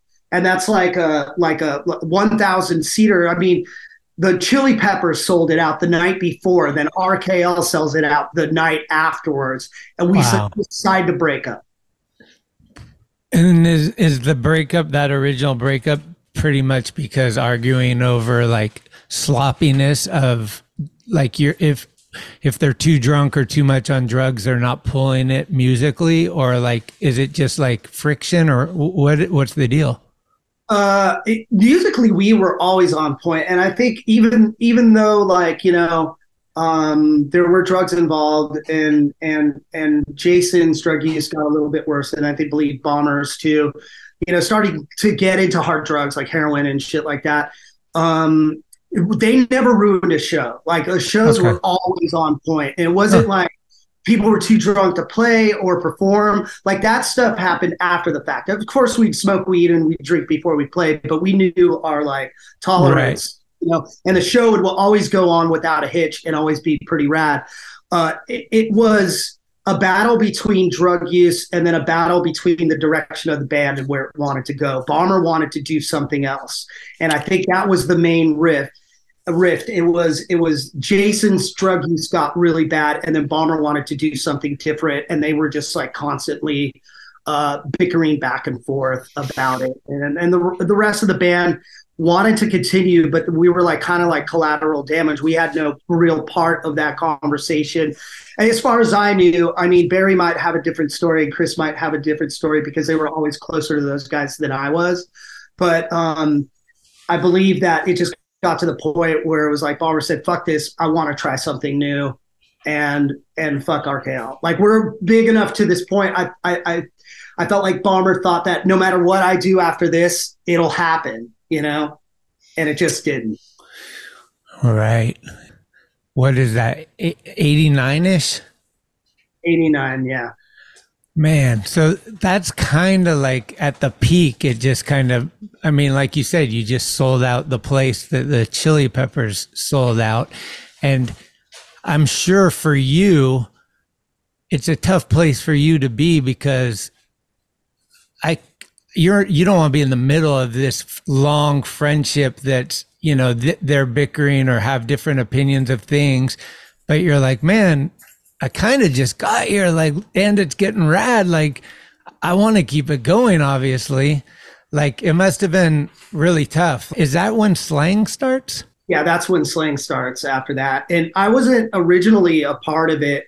Bomber moved to Santa Barbara, and then immediately got Chris Rest involved with his, you know, musical escapades, I guess we could call it, like what his vision was at the time. And obviously that was like what, late 80s, like that. I mean, you remember like the funk rock movement, you know what I mean? Like Bungo Mungo, Psycho Funkopus, right? Yeah. That's what the Primus also was cut from that same scene too, you know? That was before Primus got big. Like all those other bands were like even bigger than Primus at that time. But that was like when that whole like funk Faith rock, No More kind of, right? And Faith No More too. Yeah, totally. You know, they all kind of cut out of that like San Francisco Bay Area type of funk rock music scene. And so Bomber felt that was the next big thing. And so he was kind of gravitating more towards that. And since he couldn't find a singer for his vision, he decided to sing because he could. You know, he was such a musical genius. He could do fucking everything he wanted to musically. And so he's like, well, I'm going to start singing now, you know, get out the drum kit. He got Chris Rest involved. And then I think he even auditioned Derek Plord. That's when he sold his drum kit to Derek Plord, his RKL drum kit to Derek Plord from Lagwagon, and then became a singer. And then they even auditioned Derek Plord. I think Derek was playing drums. Well, in the beginning they auditioned him, but he didn't make the cut back then. He just first started playing drums. I think it was Scott Shiflett. They tried out Scott Shiflett from Face to Face, because he's from Santa Barbara too. And they tried out a whole bunch of people, but they moved back to the city from Santa Barbara, and then that's when they asked me if I wanted to be a part of it. And so I said, sure, fuck yeah, I will. You know, I mean, why not? You know, I had nothing else going on. So that's when we started Slang, yeah. And then as the story goes, because I don't know, I might have seen him Slang once, I can't remember, but is it kind of like people are expecting RKL and then they're a little disappointed, or is that more the other? No, what happened when people were disappointed is that Slang started playing, because Slang was like a total different deal. Like people knew that members of RKL were in it, but there were so many like bands playing around the city and elsewhere at the time that no one was bummed out that Slang was playing this type of music. In fact, they were fucking into it, you know. And it was ripping, and a lot of, but we got a lot of fans. We had a great fan base in San Francisco and around the Bay Area, and we started gaining popularity. It wasn't until Slang got signed to Epitaph Records, right, that we went and were supposed to record a Slang album for Epitaph, and we got done recording the Slang record, and Bomber and Brett Gurewitz, for Bad Religion, owner of Epitaph at the time, decided that it would be in the best interest of the business to rename Slang and reform RKL and call that record RKL Reactivate. So RKL Reactivate on Epitaph The first album that Epitaph put out for RKL was supposed to be a slang record. That's why it's so different. It wasn't supposed to be an RKL record, but they rebranded it as RKL, thinking that they would make that it would be more popular. But and they would. Jason's not on that one, right? He is not. No. Okay. Is Barry on it? Barry is on it. He's on 2 songs. We had another guitar player at that time playing for Slang as a second guitar player, Joel Mahan, and he played on most of the record. And then when they decided to name it RKL, Bomber wrote 3 new like punk rock RKL style songs to throw in the mix. And then Barry played on those. God damn, Bomber was so epic. He's like, I always say, like, I compare him to John Bonham of the punk world. He's just such a powerhouse, but with like kind of like almost Rush and Led Zeppelin combined, like the fucking sick offbeats and the fills and just, but the power of Bonham where it's just like, I mean, many people try, but I don't think there's many. I don't know if anybody has his sound, you know, like he was a very special guy. And the fact that he wrote all the songs too, or a lot of them, most of them, it's just amazing. Like what a loss that we don't have that guy. Like that guy was so important to so many people, right? So many people. I mean, I've read this before, and a lot of people say that he is one of the biggest influences to modern punk rock drumming. And that's what a lot of people say. And I've read it in magazines before, and I've heard people say it, that Bomber, like his kick patterns and his style, especially the dynamics going from like rim shots, snare rolls to hi-hat stuff. You know what I mean? That beep, beep, beep, beep, beep, you know, like he invented that whole style of those dynamics, you know, and that whole like ride playing style too, you know, with all the you know what I mean? Like all those like little dynamics, he like pretty much invented it.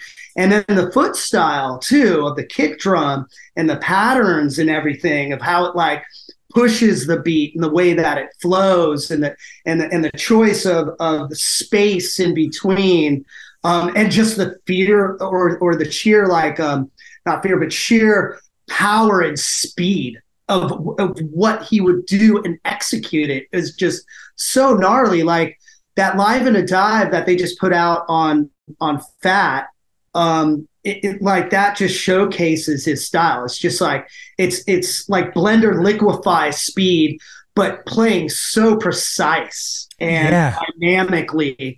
It's insane. I've jammed with some pretty fucking awesome drummers in my lifetime, and I have never played with a drummer who can emulate that the way that Bomber did. Yeah, and so I'm guessing because the analogy is with skateboarding, like when you're wanting to really focus and film a video in skateboarding, what do? You get in the van and you go on the road because every day all you're supposed to do is skate until you're tired enough to sleep and then do it again the next day. So if you're on tour with a band, you're playing these hard songs all the time and, you know, bonding with your band, your probably levels are increasing dramatically. Like each show, you're getting better at the songs you play. Then you're practicing new songs together. And so you're actually becoming like a way better bassist and bonding with Chris and getting the timing with the drumming and all that stuff. So like, it makes sense that the songs would come like out even next level and just like, and fuller and like, you know, and then to have this breakup and stuff, like, I think this is such a tragedy for a lot of people. I mean, I'm sure you hear it all the time, but like, I'm sure so many people are like, man, RKL broke up. Like it's such a part of our youth and such a magical time because it was before a lot of things blew up that are kind of like mainstream now. And at that time we felt more of a community, a close-knit crew, like this is kind of our shit and we own it type vibe. Same with skating. Like if I hear Wheels coming down the street, I want to see that dude because fucking he's a skater. Nowadays you hear Wheels all day. It's like, I don't know that guy. Who cares? Like whatever, you know? And, right. and so I'm just tripping on like, that was the year that you guys went on the tour and your roadie dies and Bomber quit and then Jason flies out to finish the tour, right? Yeah, exactly. So you were touching base on this earlier where it was like you were asked about slang and people were bummed like they expected RKL, right? This is the time where it happened because it was a bad move on their part to rename it RKL and then brand that album with the comeback of RKL or whatever you want to call it, right? And the way that Bomber was singing, it was like, you know, you're getting like this like gospel singer now to sing lead for RKL. It's like it's not really going to match up. Like things aren't really lining up. You know, you're trying to like to repackage something and sell it again.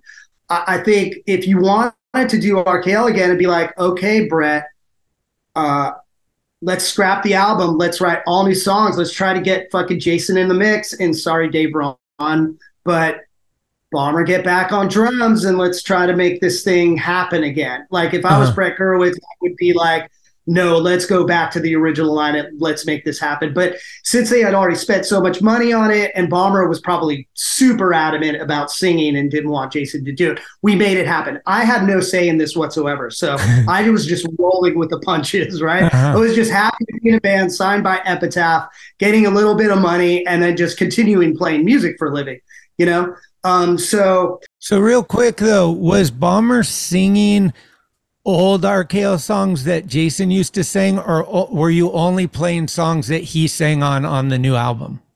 No, we like would he play Keep Laughing and he'd sing it? Yes, but in an opera voice, like in a different style, or would he try to emulate like, you know, like he would not try to emulate Jason whatsoever. He sang it like a rock and roll type of bluesy style. Wow. I gotta see. This is on YouTube somewhere, right? I'm sure it probably is. Yeah, like Bomber singing RKL. I'm sure there's videos out there. Yeah, okay. For sure. I haven't tried to look those up because I really don't care for that. Was that kind of a sour time for you? It was, man. There were a lot of fucking bad times. I mean, first of all, our roadie Will dies on the road. You know what I mean? And Bomber just quits the band mid-tour. And there were a lot of good times, there were a lot of bad times, but that was like the yin and yang for RKL. Like we would eat shit miserably, you know, but we would have the best time doing it, kind of thing. You know what I mean? Yeah. Because we were all friends, and no matter what happened, we all had like a pretty positive attitude about it. You know, keep laughing, right? But but yeah, we went out on the road to support that album. And people would show up wanting to see RKL, and what they got was like this, and they're like, "What the fuck is this?" You know, they were disappointed, and that leaned really heavily on Bomber, and so it started bumming him out and getting him depressed because here's this like musical genius, and people just aren't accepting of his next big vision, right? And so he couldn't do that very well, and he became depressed. He started using drugs more. He became fucking a pain in the ass on tour. I mean, completely. Like sometimes he would just have full blowouts and just leave, and we'd be like, what the fuck? We don't even know where this guy is, and we're supposed to be on the road to our next show, and it's been like 6 hours since like we were supposed to leave, you know? And then he'd just show up on the bus and show up and be like, yeah, man, all this shit happened to me. And like, he'd have some story about him trying to go and score dope. And he almost got ripped off by like a whole bunch of people. And he had to fight his way out of like a fucking crack house, or, you know, like it was just crazy shit all the time. It was just insane. God. Like every day would just be a new fucking story. It became too much. And then finally on the road after Will died, he just fully just had a mental breakdown. And I remember this because he's just upstairs backstage somewhere. I think we were like getting ready to open for Bad Religion or something, big show. Oh. And he's just like crying and it was just saying, I can't do this anymore. I just can't do this anymore. Tomorrow I'm flying home. I'm just like, I can't. Later, guys, I'm leaving. So did he play that show though, or no? He did. He played that show and then he bailed. He just fucking left. Yeah. And left us high and dry, man. Like it was super gnarly. We're like, okay, great. Here we are in the middle of Germany. What the fuck are we going to do? We had already planned to take some time off in Barcelona. We were going to take 2 weeks off in between the tour to kind of like wind down, have a little vacation, enjoy the summer there. And we ended up having to go there like 3 weeks early or something like that and spend the rest of the time in Barcelona. And so we're in Barcelona and having the best time of our lives. So that's what I'm saying. It was like high points, low points, high points. And like Spain loves RKL. Like Spain's always loved RKL, especially Barcelona. So like they rolled out the red carpet. We had places to stay. We had bars where we could drink for free. We just like hung out at the beach all day. And it was radical, you know? So it was cool. And it was at that point that we decided to call Jason and reform the old RKL with Jason singing again. And our first 2 shows were in Barcelona and they fucking went off.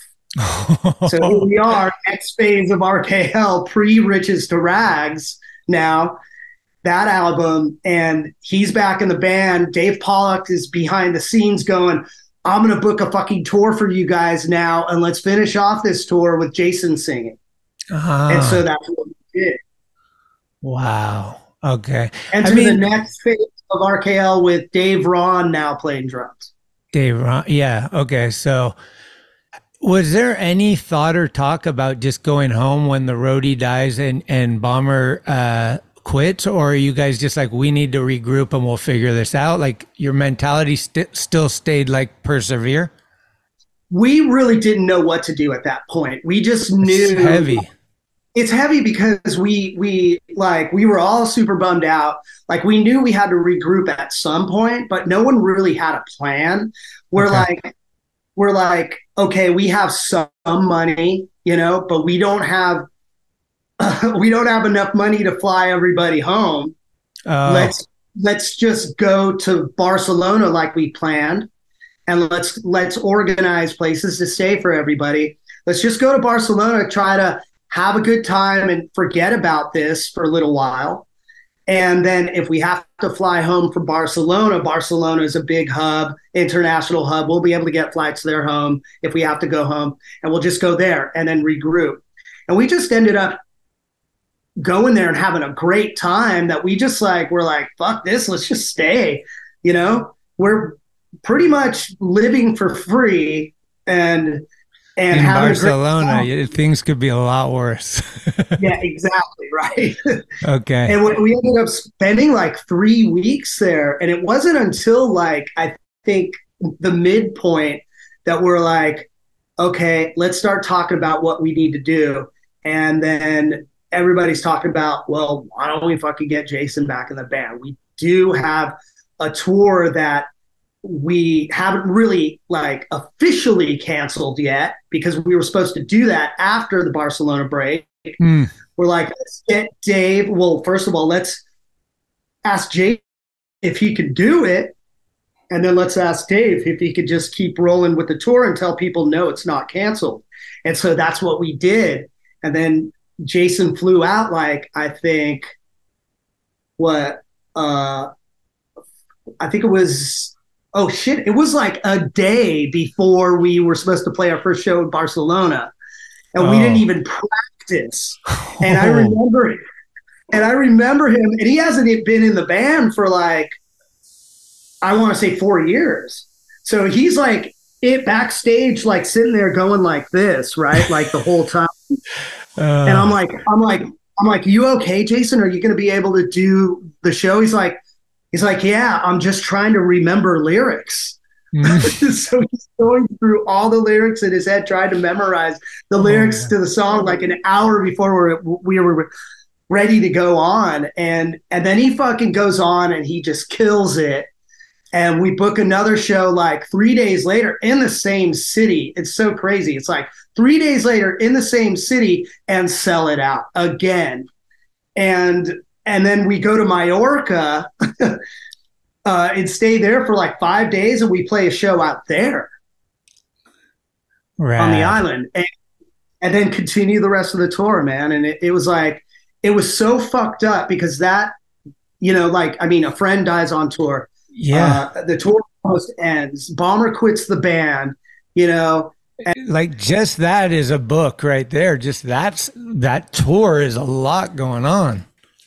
Yeah, there was a lot of shit going on. It was insane, man. I mean, there's a lot of crazy shit that happened in that band. I mean, we should write a book because there's so much Definitely. that happened. And it would be cool to have quotes from other people too, because other people have stories that they remember as well. I mean, I know talking to Smelly from NoFX, he has a lot of funny stories about Bomber and RKL and NoFX and stuff like that. And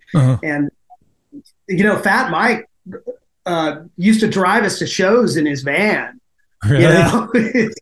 Yeah, he drove us to San Diego for like a small tour that we did. And he drove us all the way from San Francisco to San Diego, and our tour got canceled, and he had to drive us all the way back. Keep laughing! Wow. Eventually, Riches to Rags comes out. Is that the last record that Jason sings? That's the last RKL record, yeah? That's the last. Well, I don't want to say it's the last official release because we've had a couple of albums come out since then, you know what I mean? But at that point, that's been like the last like studio record that we've done. And Chris seemed like he was pretty proud of that one. I think we were all proud of that one just because Bomber's not in the band anymore to write songs, Now the whole weight. So it was a collaborative. Yeah, it was completely collaborative. And it was everybody in the band contributing and writing the record. And I'm really proud of that record too, because it's cool how the sound kind of evolved, but we stayed true to like old RKL and the original sound.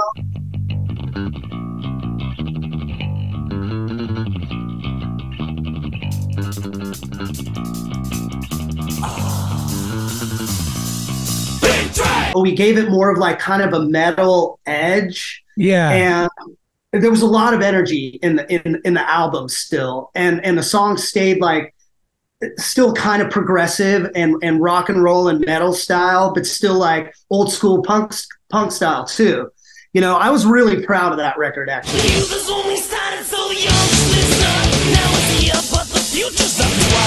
And the lyrics are very familiar. Like, we're back and we're pissed. Like, it just has that like kind of theme that you were used to with. And Jason, such a, like you said, the front man, he was the life of the party. He walks in anywhere and he's got stories, jokes. He's got presence. Like, he was just this charismatic guy. Even when he got real heavy, he was still charismatic and just able to light up a room. I'm wondering, because this is kind of probably towards where Lagwagon starts and RKL ends. Like, I know Joey Cape grew up with these guys from down there too, right? He was from Goleta or Montecito or one of those Santa Barbara towns. The thing that I always wonder is, were you guys in the band together? What was RKL still a band when NoFX was blowing up? Or did that happen after you guys broke up? NoFX is really blown up. So it's like, what kind of the blown up stages of NoFX are you talking about? I think when NoFX started getting popular, right? They started gaining popularity. And I think that at that point, yes, RKL was still a band because even Riches to Rags era RKL, we were opening up for NoFX at that point at some European shows and stuff. So, okay. So yeah, we were still together while NoFX was starting to get bigger and bigger. You know, when they really blew up, I think RKL was done, but RKL reformed so many times without success. You know what I mean? There were other iterations of it that never were accompanied by a recording, you know, and different lineups and stuff like that. So Bomber, when I quit music for a while, right? And I mean, I don't know what kind of like era you want to get into, but like, you know, after RKL like broke up for good, you know, I started doing odd jobs and things like that. I think I worked in a body shop for a while. Yeah, I worked for fucking Earl Shives because I worked in a body shop before, and I was like masking off cars. And then my good buddy Bill Beach was working for Sega. You remember Bill, right? I fucking love Bill Beach, dude. Yeah. And Paul Cardinale, where are you? Yeah, Paul, shout out. Cardinale. Yes, I forget these names, but when I hear them, I just light up. Yeah, so Bill was working for Sega back then, and then since I worked, he got me my first job in the video game industry at Sega in customer service because he was working in customer service. But this was when I was still like doing the slang stuff, so after RKL broke up, I was working at Earl Shide, and then I got my first job working for Sega, and then I worked for Sega as a video game tester, and then I worked for Sony PlayStation when the first PlayStation came out. Whoa. Yeah, so I don't know if you knew that, but like, yeah, man, I was in the video game industry for a long time. Yeah. Were you ever crossing paths with Fedge? Because he was at Sega, I think, or one of those places. Yeah, man. I worked at Sega when Fedge worked at Sega. Really? Yeah. Yeah. We'd walk into his cubicle, dude, and had all of his fucking Santa Cruz shit. I think he even had a life-size poster of him doing like the gymnast plant in there. Oh. Gotta let him know. Okay, so that's when the video game stuff begins, and then somehow you guys regrouped, right? Like you did one last attempt at RKL, and that's kind of when the tragedies really begin. Exactly, yeah. So I'm working for Sony PlayStation, and I get a call from Bomber, right? And okay, well, before that, just to touch with a little backstory too, is I'm working for Sony PlayStation, and I'm saying, fuck music. I want to start a career in testing video games. I mean, there's nothing wrong with that. Like, there could be worse jobs, right? Yeah. Like, yeah, from music to testing video games, you know, my life isn't so bad after all. And I start jamming with Bomber again, Bomber and Boz, and this is after the other breaks up, and this is another reformation of the other. And we're like writing songs of an album that never came out because there's a recording of it somewhere and I can't fucking find it. But we start jamming together, and it's Boz on drums, it's me on bass, and Bomber playing guitar and singing. So it's a 3-piece now. Oh. And we start writing new songs, and the musical style now that Bomber is experimenting with is like 60s style Beatlesque garage rock. Nice. Which is super cool for I think it was about 96, 97, right? Okay. Because this is before like the Hives and the Strokes and shit, and those guys started doing it. So Bomber was always on the pulse of the next big thing. He could just never really like get it done to fruition, you know? So crazy, man. In retrospect, like when you're looking back at it, would it just have been smart to say this is Bomber from RKL, but not call it RKL? Like it's whatever, it's a new name, because people would affiliate and then they'd have some, but if they knew it was a new project by the guy that they loved, maybe it would have been a little more successful for them. Yeah, I don't know about that. You know, it was like really weird. It was a really weird time for music at that time, right? Like, it's just, it's like that whole thing where you just have to get lucky, you know? Right. It's like you just have to be discovered as the next big thing. I mean, obviously in the 90s, like the whole pop punk thing, the whole punk resurgence was going on. So I was working for PlayStation while like fucking bands like Lagwagon and No Use for a Name and Pennywise and NoFX are doing Warped Tours and getting huge and selling tons of CDs and stuff like that, right? Mm-hmm. But Bomber never really wanted to do that. He always had some other idea in his head. So I don't think there was like a lot of people backing him. I mean, Fat Mike did because he did put out that other album on Honest Don's Records, you know? Yeah. But that was even like a little bit different than the pop punk that was going on that was getting really super popular, you know? So Bomber was always trying to do something different. It was just the wrong time, you know, wrong place or wrong backing or whatever. That, and plus he was a complete pile of shit. He could, you know what I mean? It was like, he was crazy. He was high on drugs. So it was hard for him to get anybody to stay in the band, to tolerate him, you know? Yeah. Yeah, that problem as well. And it was always such a scene with him. I mean, it took a lot to be able to play music with him. And it was like incredible and such a great opportunity. But after a while, I was kind of like, fuck you, dude. I can't handle you anymore. You know, I need to quit. Sorry. Yeah, I get it. I've had the same experience with people where you're like, you're such an amazing person, but you're a pile of shit on drugs. Yeah. Yeah. And that's tough. We've all probably experienced that with a sibling, a family member, parent, band member, a friend. You know what I mean? It's like, I think everybody can sympathize with that, but you know, he was just fucking crazy beyond compare. It was like, you know, he was just a musical genius, but he was also like, just like, a wrecked soul, you know? Troubled soul, I guess you could say. Right.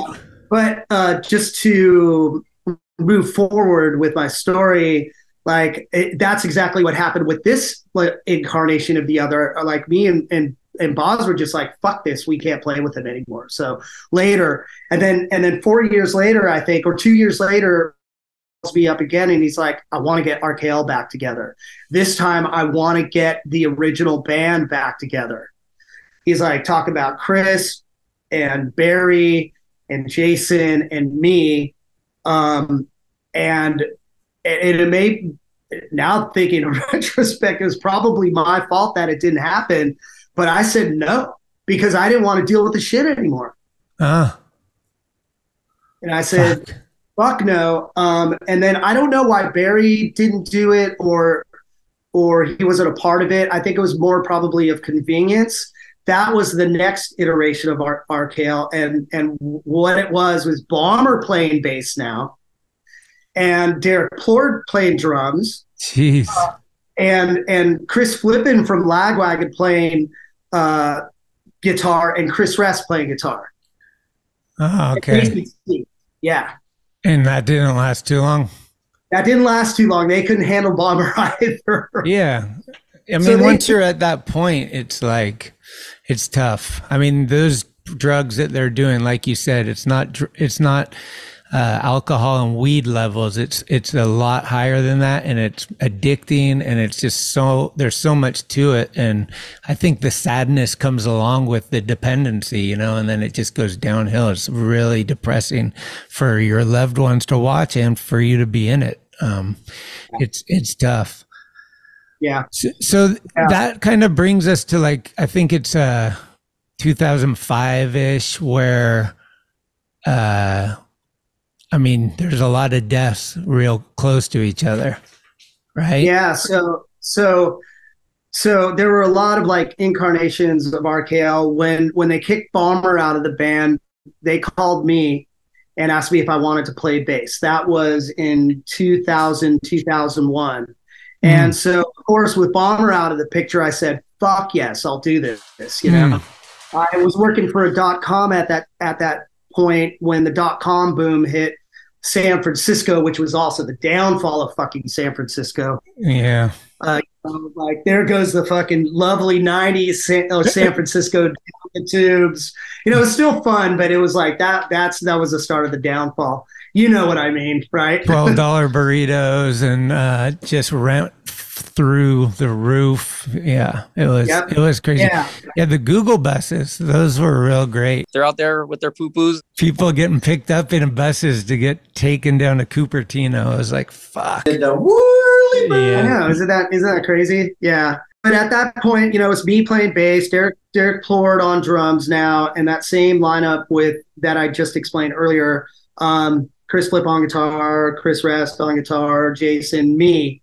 But dude, like we never had any killer shows. Like Jason was fucked up on drugs at that point too, and it's like it wasn't as bad as Bomber because Bomber is just like, you know, just a psycho. You know, he's just hard to deal with. He took a lot of energy to deal with. Jason was really easy to deal with, but he was also high on drugs. So we got like shitty shows all the time and no one would show up. There'd be no promotion. There'd be like no management, nothing. It'd just be like Jason saying, yeah, you guys want to play a show in Hemet? You know, like, there's going to be a whole bunch of like BMX bros there and stuff. It's going to be huge RKL fans. You know, it's like, fuck, dude. 50 people show up.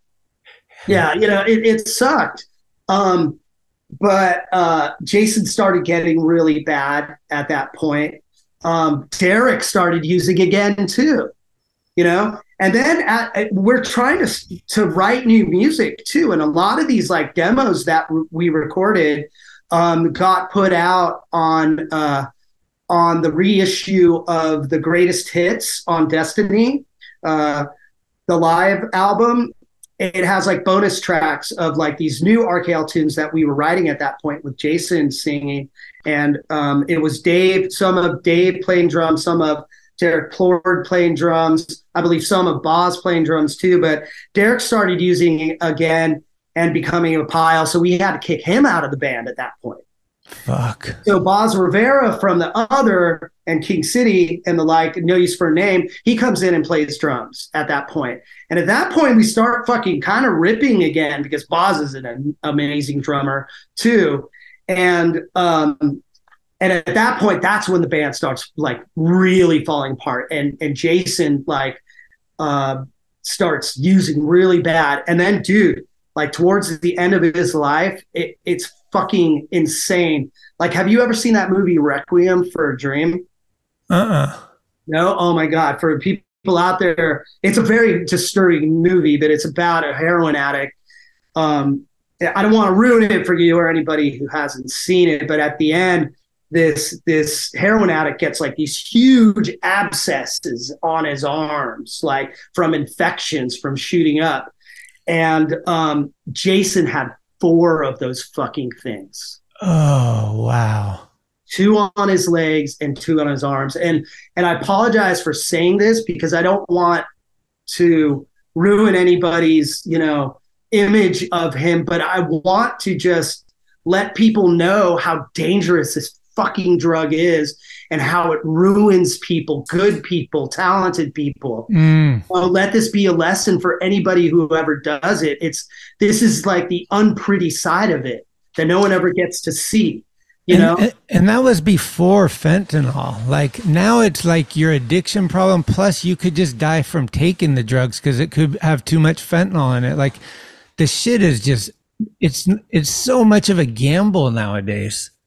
Yeah, and here's another like PSA I guess I should tell people from me having tons of experience. It's even more dangerous now because of fentanyl, like you said, because it's not only in fucking heroin, it's in your fucking cocaine, it's in your fucking weed, it's in pills, it's in every fucking drug that's out there. so kids, I mean, people out there, like, don't score any fucking drugs off the street. If you're gonna fucking be doing drugs, get them from a reliable source or from your doctor if you really need them. But more importantly, don't get hooked on them in the first place. But just use responsibly and don't ruin your fucking life. You better leave this shit in here. Don't be this is negative or not. This is life. Like I said, I've lost some people the same way, and I've lost some people that I wasn't close to. Like, you know, these people we're speaking of, I wasn't close to, but they were heroes of mine. They were people that I admired a lot. And I don't get it because we've been working on Market Street. I don't know if you're aware of this, but we're putting in a skatable plaza at the UN Plaza right now, right off Market Street between 7th and 8th. It's insane. Like, the city's coming down and asking us for advice, and like, they're just so behind it, and it's super cool. But it's the epicenter. This is where all the fucking freaks are that are just like bent over and can't stand up straight, and they're on these drugs. I mean, I laughed because I was like, dude, it is cliche as fuck, but it's The Walking Dead. Like, they look like zombies. And it's the first couple of days, because I was down there for like 10 days straight. And the first 2 days or so, I would just come home super depressed. Like, it's hard seeing that stuff, you know? And I get it. Like, you're addicted and whatever, but like, look at this shit before you even try anything and see where these avenues are leading. It ain't pretty. Like, Jake Phelps used to always say, this ain't no country club. And it's like, dude, it's fucking gnarly out there. You know what I mean? And like you said, come from responsibility, do research. Like, we used to always say, you know, when you do drugs, you don't have to do all of them. Like, everything with a balance, you know, like, if you're going to go like take shrooms, you don't have to take the whole eighth. You could take a couple caps and see what that does to you. You don't have to just go out of your head and risk so much crap. It's just, we don't want to be hypocrites, but we have learned a lot through our life. Getting back to like Derek, he was the first, and then Jason and Bomber, they died within like a month of each other, right? Jason went to Tijuana to try to get better. Is that right? He did. Yeah. Yeah. And I mean, he was pretty far gone. And I honestly feel that he probably would have lost limbs at this point because of that he was in as far as his health is concerned, right? I mean, he needed to get clean or else he was going to be physically like altered for the rest of his life if he did not stop using, you know? But like, all these deaths happened within a year's time. It's crazy.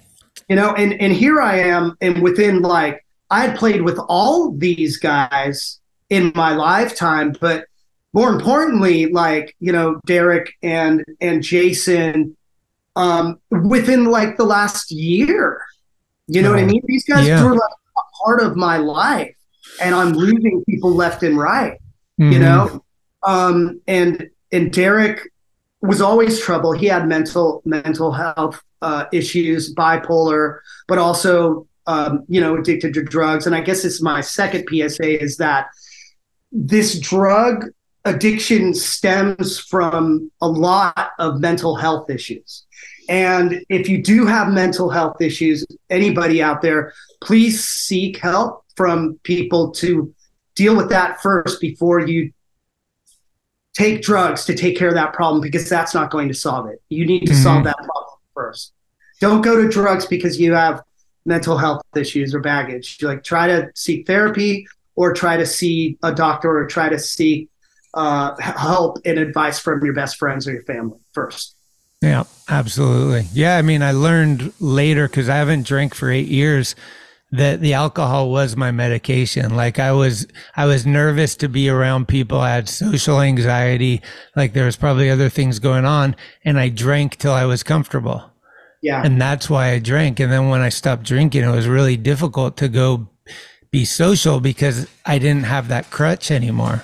I don't know how to say don't do drugs, but like, all you need to say is drugs are bad. I'm okay. Okay. Well, shit. I mean, so getting through that, like you said, you were with 2 of the 3, like within a year in your lifetime. Like, how much does that weigh on you? And like, how are you mentally in that time? So I mean, it was depressing. I mean, when I heard about Derek, I was actually playing in a band with Derek at the time, and he was shredding. I mean, I was doing this project called Jaws out of Santa Barbara. It was with Carter Benson from the Mad Caddies. He was singing and playing guitar. I was playing bass, and Derek was playing drums as another 3-piece. And I loved the sound. It was cool. It was like kind of like a Hot Snakes Alkaline Trio type of deal, and it was really cool. And I knew that Derek was in trouble because the last day of the recording that we did, I walk into Orange Whip in Santa Barbara, and Derek is just sitting in the front lounge with popcorn, fucking just annihilated on heroin. He has popcorn all over him, and he's like throwing it in his face, like trying to put it in his mouth, and he couldn't even hit it. And I'm like, Derek, are you okay, bro? Like, are you good? He's like, I'm fine, man. It's just I'm ready to do this. I immediately call Carter, and I'm like, dude, you need to come over here. Like, you need to talk to Derek. There's really nothing I can do. He's fucked up. The session is not going to happen today. And then a month and a half later, he commits suicide, shoots himself. Yeah. Fuck. Yeah. So I was hit hard, man. I mean, here I am, like I was just doing a musical project with this guy, and good friends with him, and then he does this to himself, and I'm hit really hard, and I deal with it in my own type of way. I mean, back then I was like drinking pretty heavily, and so I just started drinking, and it hit hard. But in retrospect, I was like thinking like, well,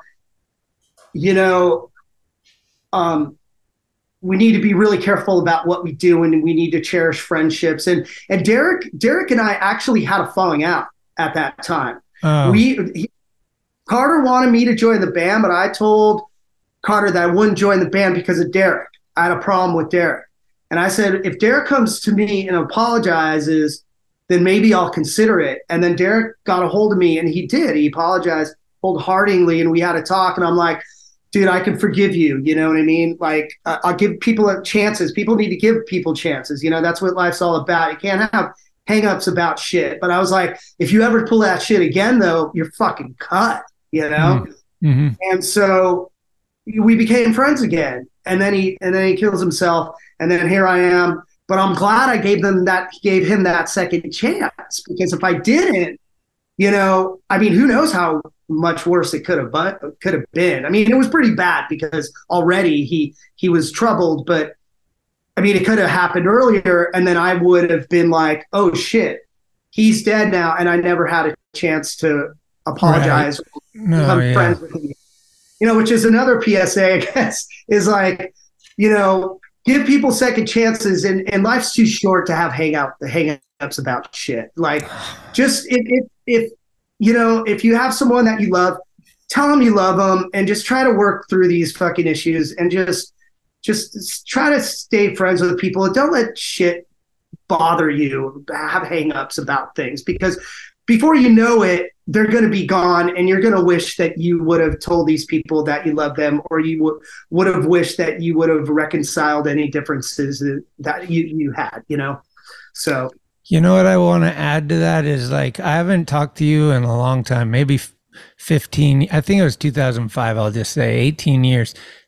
I just love that you're the type of person that I have a lot of these people in my life that I don't talk to for a while, and we can just pick up where we left off. And it's like, and that's what good friends are, like all these little things that people are finding to just be like, okay, you're canceled from my life. It's like, fuck that, dude. Like you said. So I really am right there with you as far as just like, apologize to people, talk, let's communicate and work some of this shit out, and try to be I mean, it's rare to have really good friends. So when you do have them, keep them. You just influence somebody. Yeah, exactly.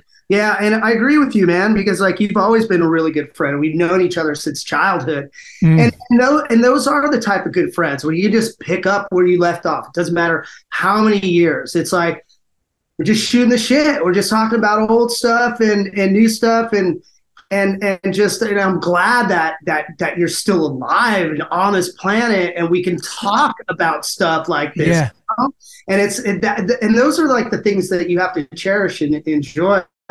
And I'm glad you're sober. I'm 5 months now. Oh, nice. Yeah. And I want to go for like a long time. I really don't have the urge to drink again, you know, because I've seen too many people like just get health issues or just treat themselves to death, or, you know, I could see these things starting to happen and I had a problem and I realized it. And so I figured out I needed to stop, and I'm way fucking happier these days than I was ever drinking. Okay. I got a PSA. I'm throwing in a PSA. Sweet. PSA time. Children and people younger than 40, once you hit 40, your body starts to decline. You lose your eyesight. You feel a lot worse when you're hungover. Do your alcohol from your 25 to 35 range and start trying to get off it in your 30s, and you'll live a wonderful life. You know, we had a wonderful party life. It was very intense, and I hold it dear. But yeah, I just think, man, I swear to God, I tell people, the minute you turn 40, go to the eye doctor. You're going to need glasses, because that's what happened to me.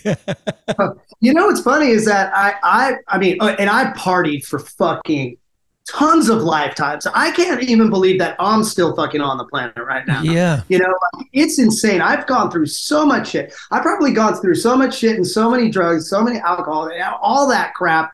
You know, loss of friends and everything that would last, you know, fucking 50 people's lifetimes. You know what I mean? Mm-hmm. That's the other thing. When you get away with something that's like, you look back and you're like, holy shit, I could be dead. Like, you kind of rolled the dice and won. You don't want to keep rolling those dice, because you're a bit, all it takes is once, as they say. But I want to get to your current life, because I don't really know a lot about like how Lagwagon, you obviously weren't originally in Lagwagon, and I'm guessing through RKL and NoFX and your connections, you probably knew people and all that. But like, how has that been? I mean, you guys just played the Cow Palace, I think, didn't you? Yeah. How cool is that? I know, it's insane, like being from the Bay Area and say, yeah, I played at the Cow Palace, but a couple of caveats there. I saw Hulk Hogan there. You know what's funny? I saw Fish there when I fucking first got there. Yeah. And he like just walked by, and it was right before, like at the beginning of it, before any bands were playing. I was just going out to the merch booth to say hi to the production team and other people that were there. And Fish rolled by, and he's like, "What's up, Joe? Good to see you." And he was like, obviously in a hurry, doing something. I don't know what he was doing, man. But I was like, holy fuck, Fish. I'm like, dude, I haven't seen you. And he's like, in a hurry. And it was just like, I wanted to talk to him. I was like, oh, let's catch up. But but a couple of caveats there. It wasn't our show. It was a NoFX's show. Okay. You know, they headlined. We didn't headline, but I wish we did. But we didn't play inside. We played in the parking lot. Oh, outside. Yeah. I saw photos of, actually, this dude hit me up and was like, you should come and da-da-da. And I didn't know the date or whatever. And then my friend Toad texted me a photo, and he's like, where are you? And I was like, home. And he's like, you're supposed to be here. And I was like, where are you? And he's like, I'm at the Cow Palace. Lagwagon and NoFX are playing. I was like, dude. Like, yeah, and it was crazy. We kind of got clipped on our guest list too. It's so weird. It's like you play these like big shows and stuff, and then they're like, oh yeah, you get one VIP guest and one person backstage, and I'm like, well, I got my girlfriend. I mean, I don't know who will be getting VIP. It was like, oh, but general access, you can get like 2 more people in. So I'm like, this sucks, dude. I'm in fucking the Bay Area. Like, give me at least 20. Okay. Yeah. Then we could start from there. But otherwise, I would have like reached out to everybody and told them to come. And I definitely would have reached out to you and invited you. But next time, you're invited to the next Lagwagon show if you want to go. Okay, yeah. So what's it all about? What do we got going? And also real quick, because I think his name is Chris. It's not Chris Rest, but Chris. Yeah. So is that the big guy? It's big dude. Yeah. I got a story. So 1993, I drive down to, I think, Isla Vista. We're partying with these people, and Jeff Toland, he comes over and he's like, hey, you guys want to go skate? And we're like, yeah. He had a key to get into the Powell warehouse, like the indoor park. Yeah. And we go in there, and that dude was dating this girl that was a full-on skater, and she was really good friends with the guy I was with. So we were I forget her name, but she was kind of short and had red. Joanne, yeah. So I met that dude like 90s, right? But that was it. I never saw him again, but we had a great time and night and whatever. When I saw the photo of your band and him in it, it was like undeniably the same guy. I was like, I mean, he's a big guy. He's like identifiable. I was like, oh yeah, absolutely. I was like, dude, the circle just keeps completing. It's just like fucking crazy life. No, I know. I want to add this too. So maybe if the listeners want to help out, Flip, we call him Flip. His name's Chris Flippin, but his nickname's Flip. Flip had suffered a coronary, like it was an infection. He basically had a heart attack, but it wasn't a heart attack. He had blood clots in his arteries. Wow. Had a blood infection. He still has AFib, but he got like really fucked up on tour with his other band Versus the World in Germany. Wow. And so he can't tour right now with the band, and he can't work and stuff. So we have a GoFundMe set up for him. So I'll send you the details if anybody wants to help him out. He's having a rough time right now. Yeah, and I'll put the link in the description text that goes along with this podcast. So if anybody wants to help out, please do, and click on that link, and that'll go to him. Yeah, dude, I always want to help the homies. Damn. Yeah, and it sucks. I mean, he's rolling through it. He now has a cardiologist. He's going to appointments. He's getting procedures done. They're looking at his heart all the time. But he still can't work or tour, so he needs help. And he actually lives in San Jose too. So yeah, it's expensive to live in the Bay Area, as you know. And so he can't work right now, and so anything you guys could give is much appreciated, and thank you in advance. We're trying to help the guy out. Like, money would be one less thing he has to worry about. He's already bummed out that he can't play music. Music is his whole life, and he's dedicated everything to it. And so he would really appreciate it. We would appreciate it, stuff like that too. So thank you. How's the chemistry of the band? Like, who calls you to, do you have to try out, or are you already Lil Joe from RKL? So they're like, if you're in, you're in. Well, I mean, there was like pretty much kind of an audition period. So what happened was Jesse Buglioni, who's the original bass player of the band, he quit the band. He didn't want to have any part of it anymore. He had a kid. And so he wanted to be there for his kid, and his wife, and he already had been on tours and kind of missed a lot of milestones, and he just wanted to be there for his child, and I totally get it. So they had auditioned another bass player, I believe, and the other bass player, they were like, I don't know, like maybe we need to audition someone else. I think my name came up. And they're like, well, if you want to come and audition for us, like, come and do it. We're doing like a box set and celebrating, I think it was like a 25th or 30th anniversary, 25th anniversary, I think it was. And I'm like, fuck yeah. It was like, I was on contract over at Electronic Arts, and they asked me to do a tour that was like right after my contract. So I was like, this lines up perfectly. And Chris Rest was already in the band, right? Yeah. And it basically, Lagwagon is ironically RKL with Joey Cape. I mean, everybody in the band has been in RKL at one point or another, so I know these are all my homies. You know what I mean? These are all my fucking homies. Dave Ron's playing drums. Chris Rest is playing guitar. Flippin's playing guitar, So I was like, fuck yes, dude, this is going to be awesome. So I learned all the songs, come to practice and I nail it. And they're like, yeah, dude, you're in if you want it. At least you're doing this tour, And so we did the tour. And then I ended up being a pile to go back to, drinking. I mean, I didn't have a job anymore. I was on tour after taking a lot of time off. And I was with my homies. So me and the two Chris's, we just fucking raged the whole time. We just had the best time ever. Yeah. And I was pretty much a pile. I mean, I gotta say that I was pretty unprofessional. I kind of went in feeling comfortable, and I fucked up a few shows, and Dave Ron was sober, and so was Joey Cape. So I'm sure they weren't really too happy with it. Dave would have a couple of talks with me and say, dude, you can't do this type of shit. You need to be on top of it, like when you play. And then I'm not proud of this story, but it's a funny story. So I'll mention it. And it's known, so it's not the first time I'm throwing it out there, but I'll tell you, after the tour, there was like a festival that we played the night before, and I continued to drink all night and stumbled out of the bus for our plane ride home, and I was wasted. And so I continued to drink before we got on the plane.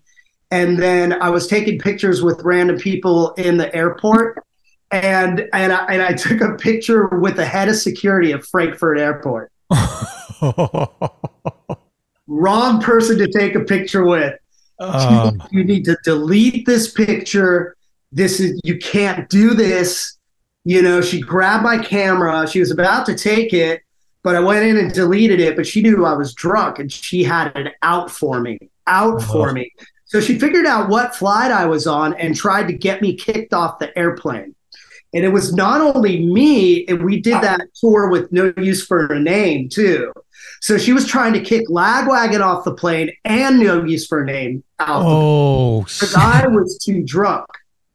And the fucking big guy, Flip, came and saved my ass. And he was drinking with me too all morning at the airport. And she was talking to the stewardess trying to get me kicked off the plane. The flight is being delayed because of me. And I'm already in my seat, passed out. Passed the fuck out in my seat. And she gets the pilot out there, and then the pilot's going like, what the hell is going on here? Like, she's like, this guy's way too fucking drunk to be on this plane. I want him kicked out. I want everybody else who's affiliated with him kicked off the airplane. They're all drunk too. And she's like screaming, and everybody's looking at me. And thank God I was passed out, because I would have been like really embarrassed, right? I'd be like, I probably would have been so drunk. I'd be like, well, there, guys, I'm off the plane. Like, don't kick these guys off the plane. I'm the one who's responsible, right? Well, Flip fucking went up to the plate, went and talked to the pilot. He fucking talked to the pilot. He said, "Hey, look, dude, I just want to tell you that this guy's scared of flying, and he needs to get drunk to get on the plane, and he's not going to be a hassle at all. In fact, look at him. He's already passed out. He's sleeping. He's not going to be a threat to anybody right now." And at that point, the pilot went, "Get the hell off my plane," to the head of Frankfurt security. Oh, fuck yeah. So she got off the plane. So you heard this story secondhand, probably from Chris, because you're passed out. Yep. we all arrived in San Francisco, and I'm like kind of saying bye to everybody, and I'm wondering why they're all standoffish. Oh shit! So was that kind of like, was that rough waters, and then you had to just be like, no, I got it. Well, I mean, I was wondering kind of what happened, and then I was told what happened, and I'm like, oh my God. And this is when Tony Sly was still in the band and shit, and I'm just like, oh my God. Or before Tony died, not in the band. He was always in the band, but before he died, and I felt bad. Here's my heroes, you know, I get an opportunity to play with a big band, and we're doing really well and stuff like that. And for the next tour, like, I didn't get asked back. Oh, really? I heard Lagwagon was doing tours and I wasn't being asked to play bass, and I was like, oh, fuck, I fucked up. I seriously fucked up. And they were trying to get someone else in the band to play bass. And this was probably about a year after that whole incident happened. And then I started talking to Chris, and Chris was like, well, you weren't exactly, you know, the most professional. You almost got us kicked off the plane. He's like, you know, you kind of blew it a little bit, hate to say it. And then I felt like really super bad. And I believe I was playing for the Dwarfs at that time too, doing shows with them on and off. Oh, really? Yeah, I did a stint with the Dwarfs for a little while. Oh, fuck. Yeah, and so what I did was I emailed Joey Cade, and I apologized for my behavior. And I said, I know you guys are touring again and have plans to tour again. And I expect to be back in the band, but just want to say I wanted to apologize for anything that I'd done. I know that like I was unprofessional, and I apologize. I learned a big, huge lesson from this whole thing, and I hope you guys do great. But like, I hope we can be friends afterwards, you know? And after I did that, they auditioned another bass player, and then I got the call back, and then I've been in the band ever since. What year was that you've got in there? The first tour I did with Lagwagon was in 2010, and then when I got asked back in was 2011. So you've been in the band for like 12 years. How many records have you put out? With me on the records, we put out two records. Is it on Fat Records or is it Epitaph or is it Fat Records? Yeah, Fat Records. But like you're playing bigger shows and you're probably taken care of a little bit better. Maybe you get a sponsor. Like, do you get free, I don't know, guitars or anything? Like, yeah. Well, I mean, I already had been endorsed by Fender before I joined Lagwagon, but I'm endorsed by Fender and Ernie Ball, Jason Klein. I want to give it a shout out to Jason Klein and Michael Schultz over out at Fender, you know, and Seymour Duncan, Derek Duncan, and Ernie Ball strings and Ernie Ball products. It's all you want. It's like Spitfires and Indies. Yeah, and you know what's funny is like I consider myself to pretty much be sponsored by Powell because I've been friends with Mikey Taylor for fucking years, and he's like, anytime you need anything, just let me know. So rad.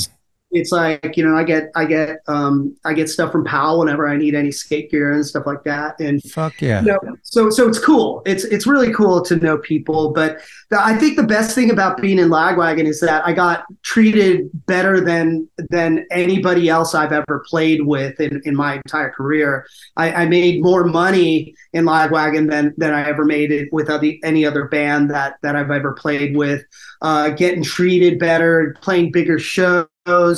I play with all my homies, you know, so it's like, I mean, dude, Dave Ron is the first drummer I ever played with. And I still play with him. Like, dude, I've known that guy ever since kindergarten. We went to the same like grade school, and I play in a band with him professionally still to this day in my 50s. Can you fucking believe that? Not many people can say that. You can't even write this shit. Like, is Dave Cotter the roadie? Like, what's going on? I wish he was, you know. What's crazy is that I just had lunch a couple of months ago with Dave Cotter and Dan Jung. And we met up after all these years and kind of hung out. Yeah. Forgot about Dan Jung, too. I still hang out with Mike Alcantar and Chad Blakeney, too. Okay, where's Chad at? Redwood Shores. Redwood Shores. They both live in wow. I love it. Yeah, because Man, me and Chad used to skate a lot together. He would be my ride. We'd meet at Go Skate, and then he would take me up to Devil's Pit and or Miley, and then get back in time to work with Larry. So I think those were our Tuesday missions. We would go up to the city and stuff. And yeah, he was a guy who was into music too, who kind of turned me on to it, like maybe No Means No or some of these early bands that I learned through him. So I always had love for that guy. His parents owned a car dealership in San Carlos where I grew up. So it was all these things. But yeah, like what if you were going to recommend a song for Lagwagon that like and I'm not, this isn't an insult, it just I never really got into them. And so I don't know much about it, but like what song would you go, oh, you should listen to this to like start your way into getting into the band? Well, knowing the type of music that you're into and the type of music that you like, I would say listen to like Trash, because Trash has a more like raw punk metal sound, and it's a little more progressive. It sounds a little bit like RKL. You can hear that influence in there, and Derek's drumming and stuff is like very Bomber influenced and stuff like that. So I would say listen to Trash first, and then move into the later stuff. And I would say listen to Railer, the latest record, because then you'll hear Trash, and then you'll hear like the new stuff, right? And listen to those both albums, or those two albums, and then just kind of like look at the transition from what they were then and what we are now. You know what I mean? And have any of the songs been used in movies or commercials or anything like that? That I don't know. As far as I know, no. But then again, Joey has written most of the songs, and if that did happen, he would probably know it and see it. It's like royalties or something. I've helped write songs too, so I know the songs that I've written for Lagwagon haven't. But weird thing is that I was in the Real McKenzies for 5 years. What? And, wow, I didn't know that either. Yeah, and I wore a kilt and everything. I played in a fucking Scottish punk rock band for 5 years. Yeah, that rips. Yeah, and I helped write a lot of. Well, I produced with Fat Mike and Jamie over at Motor. We produced this album Off the Leash, and I had a huge part of that album. I played a lot of the instruments and stuff. I even played guitar solos, a lot of the guitar solos, things like that. I even played keyboards, a lot of stuff. Like I had to basically kind of, and I could say this quite earnestly, save the album, so to speak, because people came in and out, and then it was just me and Jamie and Fat Mike who had to finish it. But it came out really well, and it's surprisingly like not a fan favorite at first, because we explored like a whole bunch of different musical styles. There's like Celtic songs, there's like country songs, there's like a ballad, like kind of like a ballad, like a waltz style ballad, but it's all traditional. It's like all in kind of traditional, like kind of like an Irish, Scottish vein, It's all about Celtic music and that style of music, but it's like ripping hardcore too. Is it kind of Pogues or no? It's a little Pogues. It's like a little Bad Religion. It's like a little Suicidal Tendencies. It's like I gotta check it. It's all over the fucking place, and I think that's why the fans were like, "What the fuck is this?" But it ended up being like one of the best-selling albums. And this song Chip that we wrote, dude, it is like the king of royalties. Like out of every other song and every other band that I've been a part of, this song keeps on popping up in TV shows and commercials and in movies and shit like that. It was in that show Billions. It was in a Ford commercial that was aired in Australia during the Super Bowl. What the fuck? Wow. So you get some good little cheddar on your burger every once in a while. Yeah. And it's only that fucking song. It's such a trip. And that's like when I was writing songs for the Real McKenzies at that time, I started thinking about this shit. Like I wrote a song called Drink Some More, you know, and it's like a drinking chant song that they still play to this day at every show, and it's a fan favorite, you know, and it's like there's like a, you know, a sing along and stuff like that. And I wrote that as like kind of like you know, like basically a sing along, and it has a sing along called, you know, and we drink and we drink and we drink some more, and the crowd goes more. Oh, okay, yeah. Like it's an anthem. That's an what I'm trying. Yeah, like a soccer game or something. And, Exactly. And I wrote that song to be in a fucking beer commercial, but no beer company has ever fucking picked it up. So anybody out there, if you work for a beer company, pick up the song Drink Some More by the Real McKenzies and get it out there, or put it in a fucking I don't know, like a sports game or something else like that. You know what I mean? And then really start getting that cheddar in. But yeah, man, that chip from the Real McKenzies is what gets always picked up as far as like the publishing and stuff like that. And yeah, that's the song that gets it all the time. I didn't know about like the dwarves and all that stuff too. Blood Wizard. Blood Wizard. Blood Wizard. Blood Wizard.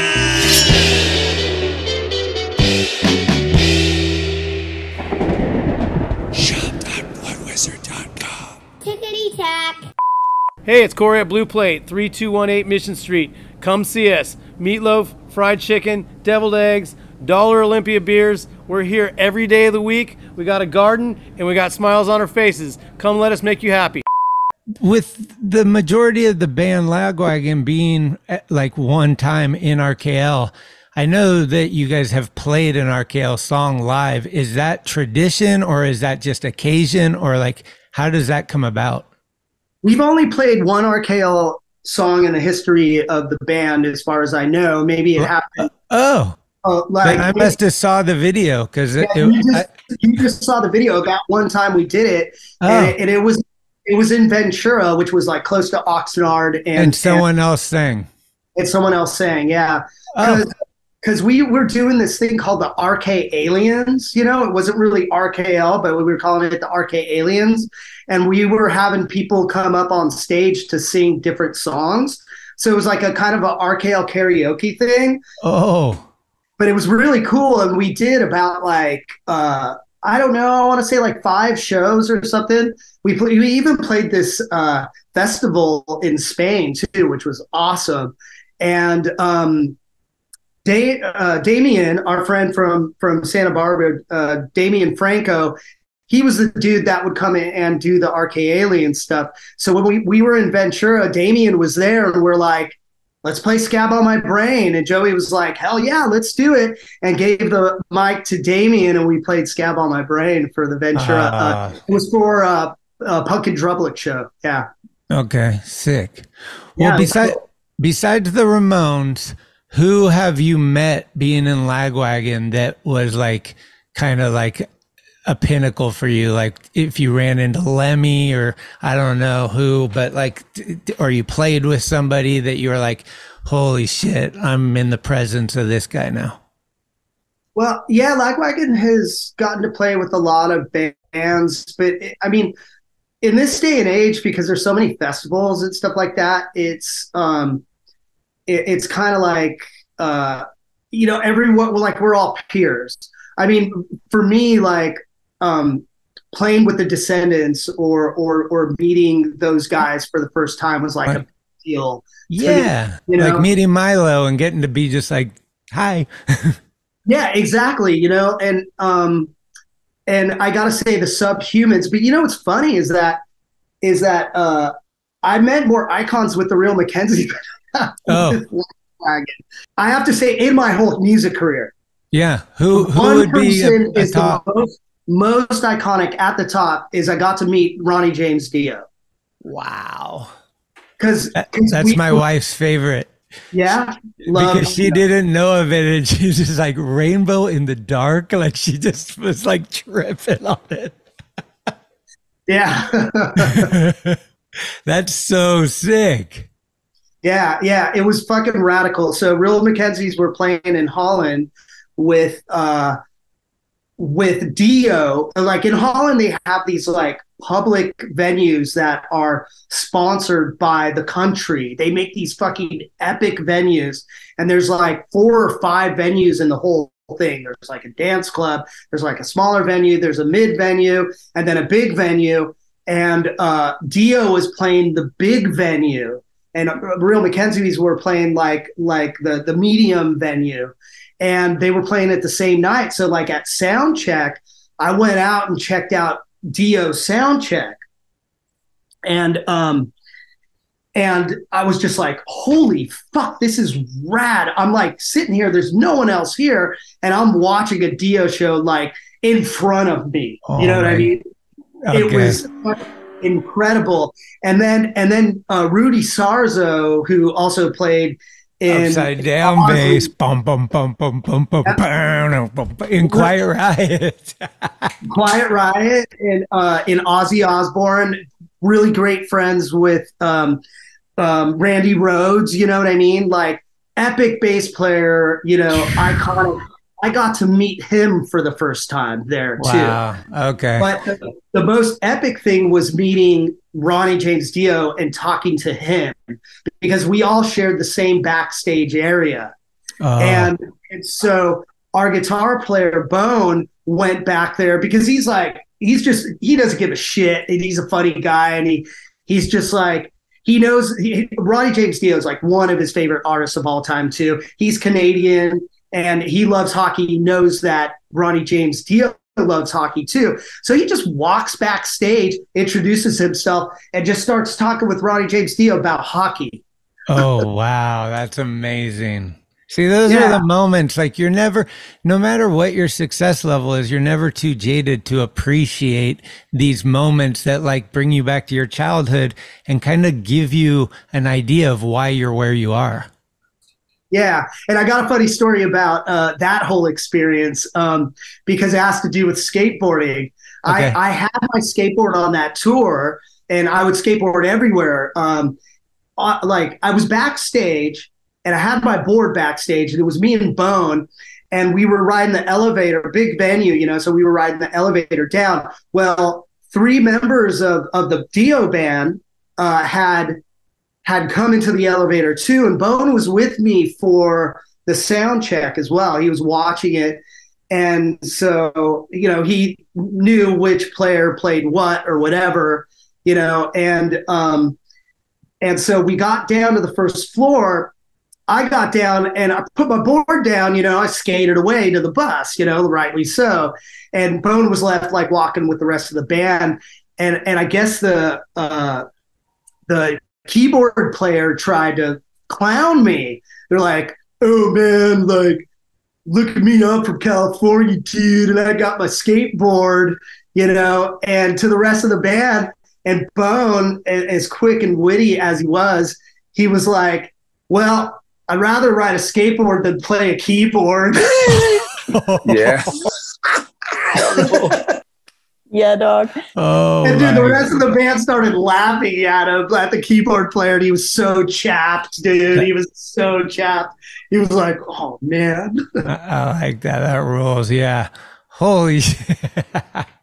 Well, dude, I had Dio sign my jacket, too, my leather. Of course. Like, man, that's an amazing moment, right? Like, Dio. Who do you, like, this is a tough one, but as far as the bass guitar and the history of its, you know, who's your guy? Like, if you only get one guy, is it Geddy Lee? Is it fucking Lemmy? Is it, I mean, there's a lot of, like, Paul McCartney, there's a lot of people that played bass, but who, and Mike Watt, who inspires you? Like, this is a guy that I really respect and think that he's just above everybody, maybe a little bit. Well, so this is always a hard question, and it's like whenever you ask, too hard. Well, I mean, I thought about it before, and I've been asked this question in podcasts, so I'm a little more prepared for it than I am. But I always give like kind of like a little different answer every time, just because I have the opportunity to. But there's a lot of bass players that shape my playing throughout the years, and I have to say, Lemmy is like probably my like number one. You know, but as far as like bass playing, he's not like the most. He's the most iconic, right? And obviously he's a fucking awesome bass player. But the most influential bass player for me is like the bass player that I started noticing and picking up on things when I was growing up and starting to get into bass and stuff like that. And like, there's so many bass players that I can name out there that have influenced me, because there's tons who have, you know, and there's obviously the greats, you know, all the people that you had mentioned and more. But I have to say that John Paul Jones from Zeppelin was probably the most influential bass player that shaped my playing, because his, like, I'm a big, huge Zeppelin fan, and like growing up as a kid, you know, as a tween, it's always been like AC/DC and Zeppelin, you know. Yep.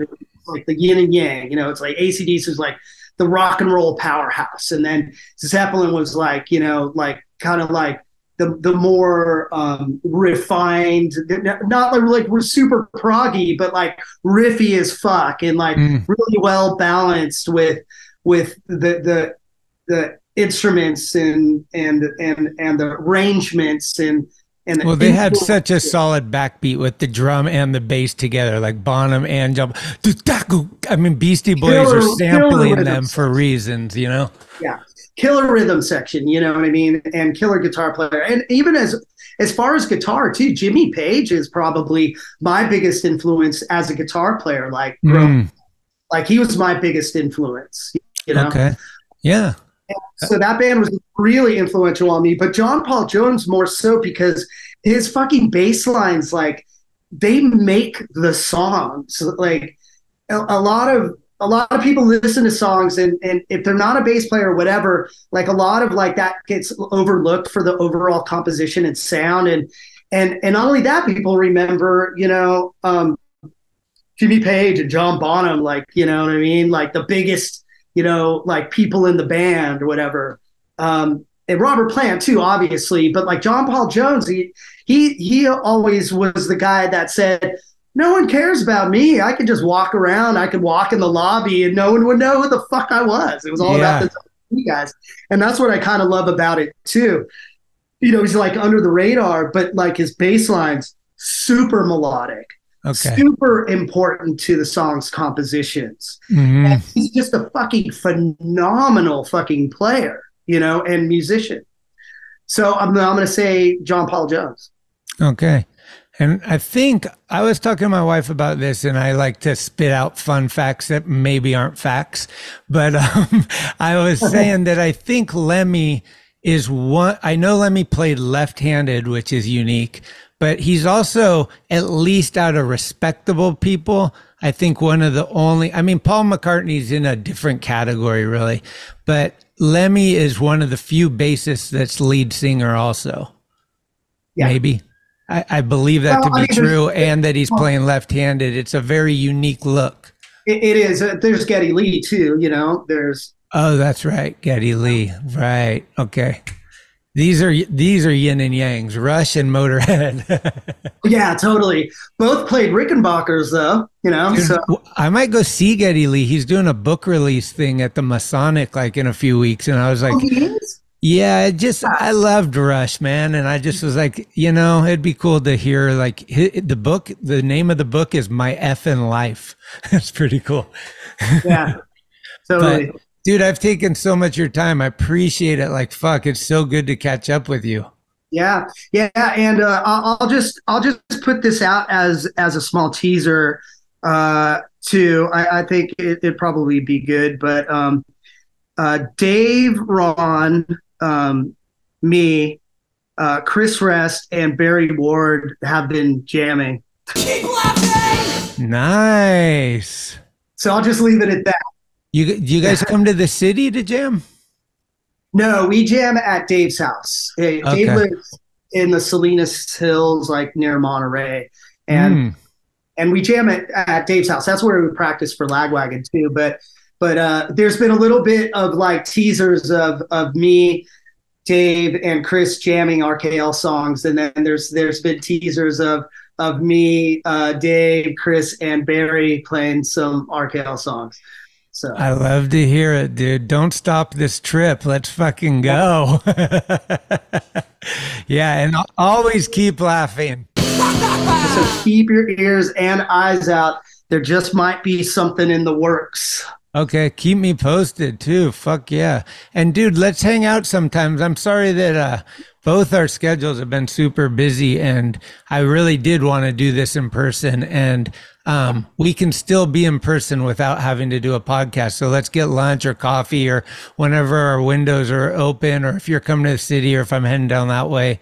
Sure. It'd be great to fucking high five and hug. I love you and appreciate you. You too, man. Love you too, buddy. Let's do that soon. And thanks everybody for listening. Man, this has been a while. What, 3 hours? I know. We might have hit a new record. We could talk for fucking like probably 5 hours more, I'm sure, but we won't bore people with the conversation. We can do that by ourselves. Yeah. And tell Barry to hit me up. I reached out to him, but he didn't get back to me. But I'd love to talk to him if he's into it. I actually mentioned it to him that I was going to be doing this podcast, and that you would most likely want to be talking to him too. So you can do your like 3-part like RKL. Yeah. You want to talk to Dave as well? You can talk that to would Dave be cool because I didn't know Dave really, and to hear his San Mateo upbringing, that's just like unbelievable. But the interesting thing is when I interviewed RKL for Thrasher, the interview was with Jason and Mike Alcantar. I'm coming for you. I don't know where you are, but I'm coming for you. Oh yeah, I want to mention this real quick because Mike sent me this, and his friend Lyman Lincoln made these keychains, Talkin Schmit keychains. I don't know if you can see it, but they're leather, and I got a few of them. So first, people that send me something funny to my email, talkinschmit@gmail.com, and include their favorite RKL song, and their address, I'll mail you out these for free. Might even throw in a t-shirt. We'll see what happens. But yeah, I really appreciate it. And if your name really is Lyman Lincoln, more power to you. That's a great so name. he made me this too. Oh, sick. I had to take off my belt to show you, but no, he's made me Lagwagon straps. I mean, this guy fucking rules at leather work. Is he out of Redwood City?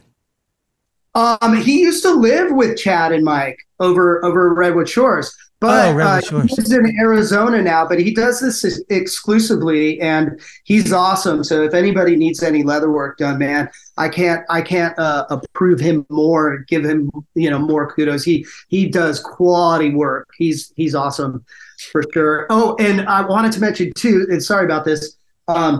We need to do like an in-person live podcast of like any SM crew or Redwood City crew that we could find these days and have a round table. Let's do it. Hell yeah.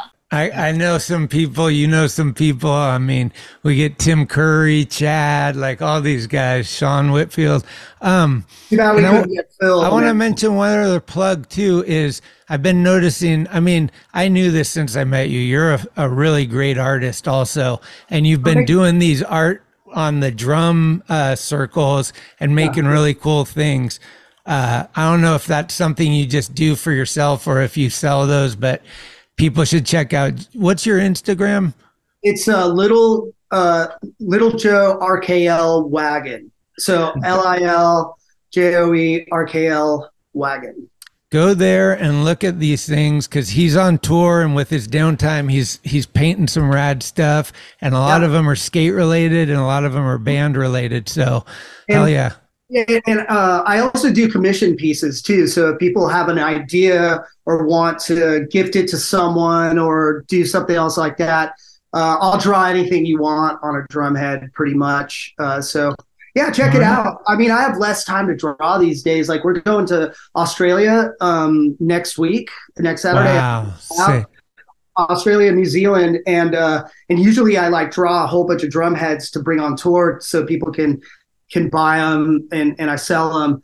But I haven't had time to do shit lately. I haven't even had time to like draw the stuff that's already commissioned, you know. So I'm a little backed up, but yeah, like hit me up if you want something drawn for sure. And I need to do the Talkin Schmit shirt for you. Dude, I was going to talk to my executive director and see what our budget is, but I would love that. Yeah. Dude, seriously, I want to fucking high five and yeah, stay in touch, please. And if there's ever anything I can do to help you out, you know, just reach out and I can get your address and send you some stuff or whatever, you know? Totally. I want a shirt. I would love to take a Talkin Schmit shirt on tour and wear it on stage and represent the show. Oh, what size are you? I'm a medium. Okay, let me see what we got. We're running low on everything right now. I need to make some more stuff, but well, dude, hell yeah, enjoy the rest of your time, and yeah, we'll touch base this week about that. That'd be neat. Yeah, totally, man. Love you, buddy, and thanks for having me on the show. And I'll see you soon. Okay, take care. All right, bye. Bye.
Thank you for listening to another episode of Talkin Schmit. You can subscribe to the show on iTunes, Anchor, Spotify, or anywhere you get your podcasts. When you subscribe, you'll get notifications every Tuesday of new episodes the minute they become available. Also, please leave reviews and a 5-star rating. It's the best way to help the show grow.